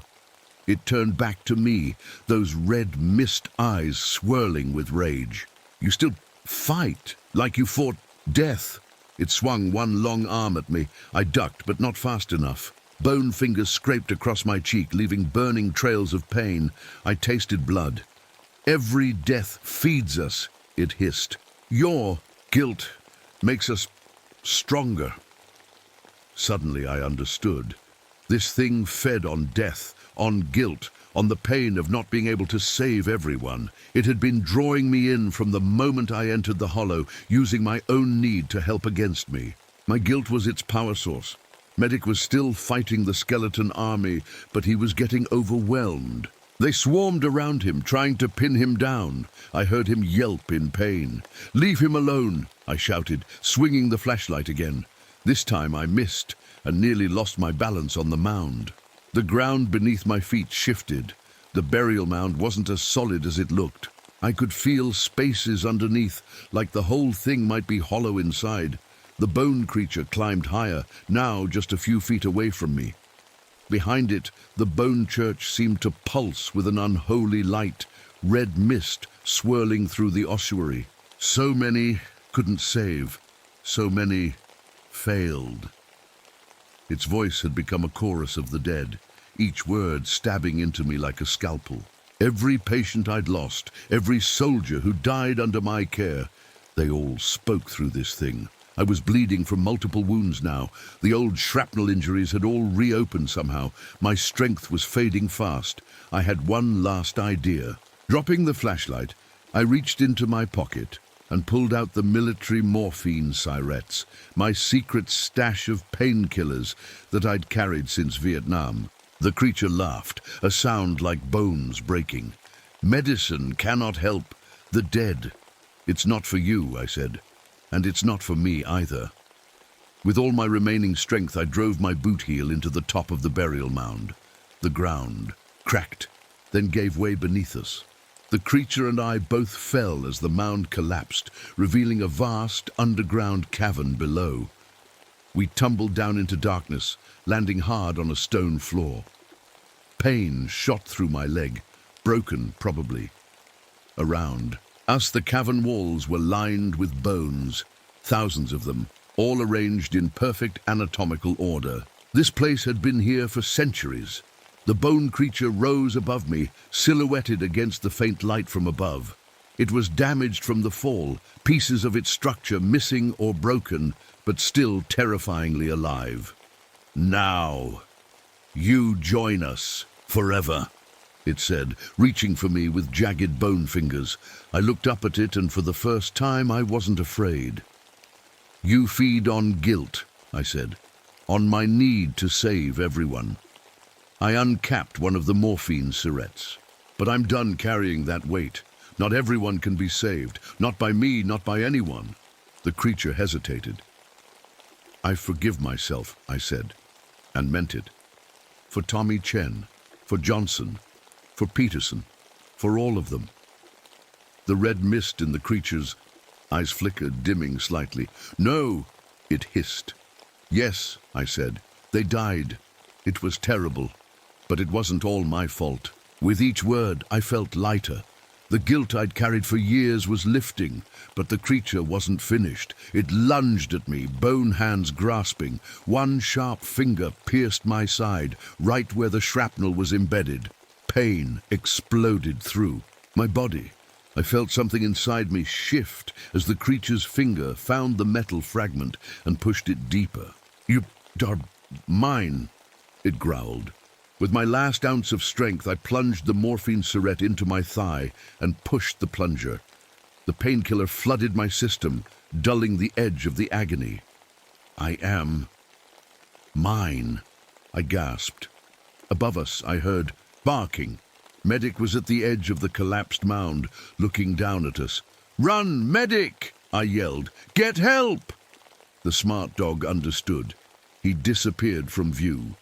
The creature's bone finger was still inside my wound, probing deeper. I could feel it touching the metal shard, trying to use it somehow. "Your death will feed us for years." "Maybe," I said, "but you won't have my guilt anymore." I reached up with both hands and grabbed the creature's arm. Instead of pulling away, I pulled it closer, driving the bone finger deeper into my wound until it touched the metal shard fully. The effect was immediate and unexpected. The creature screamed, a sound like 1,000 breaking bones. The red mist from its eyes poured out, swirling around us both. Where bone touched metal, something strange happened. The creature's form began to dissolve, bone by bone, flowing like water into my wound. I felt every piece as it entered me, cold and alien. "What have you done?" it shrieked. I didn't know. I hadn't planned this, but somehow the metal in my body was drawing the creature in, trapping it. The pain was unbearable. The world started to go dark around the edges. The last thing I saw was the bone church. collapsing, the walls of skulls and rib cages falling inward as their master was pulled into my broken body. Then nothing.